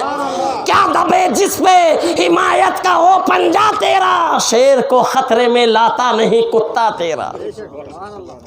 لاسٹ ایک واقعہ بتا رہا ہوں، رخصت غوث اعظم کی عظمت پہ۔ شیخ بو علی قلندر، یہ اللہ کے بہت بڑے ولی گزرے ہیں، یہ سب تاریخی واقعہ بتا رہا ہوں میں آپ کو۔ شیخ بو علی قلندر بہت بڑے ولی، یہاں تک کہ جمعرات کے دن توجہ نہیں تو ختم کر دوں گا میں یہیں پر، اس واقعے کو یہیں پر رکا دوں گا، توجہ بس 5 منٹ میں سمیٹ دیتا ہوں۔ بو علی قلندر، جمعرات کے دن ان کی مجلس لگتی تھی، محفل لگتی تھی، مریدین آتے تھے۔ بو علی قلندر کہتے تھے میرے مریدوں آنکھوں کو بند کرو، جب مرید آنکھیں بند کرتے تھے تو نبی کا دیدار کرتے تھے۔ سبحان اللہ، ہر جمعرات کو نبی کا دیدار، بیٹھے بیٹھے نبی کا دیدار، اور جب نبی کا دیدار ہوتا تھا نا تو وہ جتنے مریدین تھے وہ سارے ولیوں کا دیدار کرتے تھے۔ نبی کا مسند سامنے ہے، ارد گرد سارے ولی ہیں، ولی بیٹھے ہوئے ہیں۔ اسی طریقے کا معاملہ تھا۔ ایک دن امیر خسرو نے جب اتنا سنا کہ بو علی قلندر نبی پاک کا دیدار کراتے ہیں تو امیر خسرو بو علی قلندر کی مجلس میں بیٹھ جاتے ہیں۔ پیر نے نظریں اٹھائیں اور اٹھانے کے بعد دیکھا کہ یہاں پر میرے ہی مرید نہیں ہیں بلکہ کسی اور پیر کا مرید بھی آ کر بیٹھ گیا ہے۔ اور امیر خسرو، انہوں نے بہت ساری کتابیں لکھی ہیں فارسی میں، ان کے پیر کون ہیں بتاؤں؟ محبوب الہی، محبوب الہی۔ ارے محبوب اس کو کہتے ہیں جس سے اللہ پیار کرتا ہو، محب اس کو کہتے ہیں جو اللہ سے پیار کرتا ہو، محبوب اس کو کہتے ہیں جو اللہ جس سے پیار کرتا ہو۔ ادھر حضرت نظام الدین اولیاء محبوب الہی ہیں، ادھر غوث اعظم محبوب سبحانی ہیں، محبوب سبحانی ہیں۔ اب یہ محبوب الہی کے مرید حضرت امیر خسرو محبوب الہی کے مرید ہیں، اب یہ بیٹھے ہوئے ہیں۔ بہرحال پیر نے کہا آنکھیں بند کرو، جب آنکھیں بند کی تو سب نے نبی کا دیدار کیا، ولیوں کا دیدار کیا۔ امیر خسرو نے بھی نبی کا دیدار کیا، ولیوں کا دیدار کیا۔ جب مجلس وہاں سے ختم ہونے لگی تو اب شیخ بو علی قلندر کہنے لگے امیر خسرو ہماری بارگاہ میں آ کے تو نے نبی کا تو دیدار کر لیا اور ولیوں کا بھی دیدار کر لیا اور ولیوں کا بھی دیدار کر لیا، لیکن تیرا پیر کہیں نظر نہیں آیا۔ کیا کہا؟ بڑے پتے کی بات بتا رہا ہوں، تیرا پیر کہیں نظر نہیں آیا۔ جب امیر خسرو نے اتنا سنا، چہرہ بگڑ گیا، آنکھوں سے آنسو نکل گئے۔ کیا تو شیخ بو علی قلندر نے ایسی بات کہہ دی جو دل کو چھو گئی۔ یار کوئی بھی جو سچا مرید ہوتا ہے اس کے پیر کے تعلق سے اگر کچھ کہا جائے تو برداشت کرے گا؟ نہیں کرے گا، ہرگز نہیں کرے گا۔ امیر خسرو کی آنکھوں میں آنسو، اپنے پیر کی بارگاہ میں جاتے ہیں، محبوب الہی کی بارگاہ میں عرض کرتے ہیں حضور میں شیخ بو علی قلندر کی بارگاہ میں گیا تھا، وہ پیر جمعرات کے دن اپنے مریدوں کو نبی کا دیدار کرتے ہیں، میں بھی چلا گیا، میں نے بھی نبی کا دیدار کیا، لیکن حضور وہاں دیکھا تو بہت سارے ولی بیٹھے تھے، بہت سارے پیر بیٹھے تھے، لیکن جب میں نے آنکھوں کو کھولا تو شیخ بو علی قلندر نے کہا کہ تیرا پیر کہیں نظر نہیں آیا، تیرا پیر کہیں نظر نہیں آیا۔ بس جب سے آنکھوں سے آنسو نہیں ہٹ رہے تو محبوب الہی نے کہا کہ اب کی بار جا، اب کی بار جا۔ کہا نہیں میں دوبارہ نہیں جاؤں گا۔ کہا کہ میں کہہ رہا ہوں اب کی بار جا۔ اور جانے کے بعد اب شیخ بو علی قلندر تو اس سے کہے آنکھیں بند کر تو آنکھیں بند کر لینا، شیخ علی بو قلندر سے کچھ مت پوچھنا، کچھ مت پوچھنا، بس جب آنکھیں بند کر کے تو نبی کا دیدار کرے تو نبی سے پوچھنا میرا پیر کہاں ہے۔ سبحان اللہ، نبی سے پوچھنا میرا پیر کہاں ہے۔ دل کی دنیا بدل گئی، چہرہ جگمگا اٹھا۔ امیر خسرو شیخ بو علی قلندر کی بارگاہ میں گئے، بیٹھے، کہا آنکھیں بند کرو، آنکھیں بند کی، نبی کا دیدار ہو گیا۔ سبحان اللہ، نبی کا دیدار ہو گیا۔ جب نبی کا دیدار ہوا، جب نبی کا ادھر دیکھ لیں، جب نبی کا دیدار ہوا تو امیر خسرو نے کہا کہ حضور میرے پیر کہاں ہیں، میرے پیر کہاں ہیں؟ تو اللہ کے رسول نے فرمایا ایک منزل اور چڑھ جا، ابھی نیچے والی منزل پہ ہے نا، ایک منزل اور چڑھ جا۔ کہا کہ میں سیڑھیوں پہ گیا اور چڑھنے کے بعد میں دوسری منزل میں پہنچ گیا۔ جب دوسری منزل میں گیا تو میں نے دیکھا کہ اللہ کے رسول وہاں بھی بیٹھے ہوئے ہیں، مسند لگا ہوا ہے، ولی بیٹھے ہوئے ہیں، لیکن نیچے بہت زیادہ تھے، اوپر ذرا کم تھے۔ جب میں وہاں پہنچا تو میں نے کہا اللہ کے رسول میرے پیر کہاں ہیں؟ تو اللہ کے رسول نے فرمایا ایک منزل اور چڑھ جا۔ یہاں تک کہ پھر میں تیسری منزل پہ چلا گیا۔ جب وہاں میں نے جا کر دیکھا تو اللہ کے رسول وہاں بھی مسند پہ بیٹھے ہوئے ہیں اور ولیوں کی تعداد وہاں ذرا کم ہے۔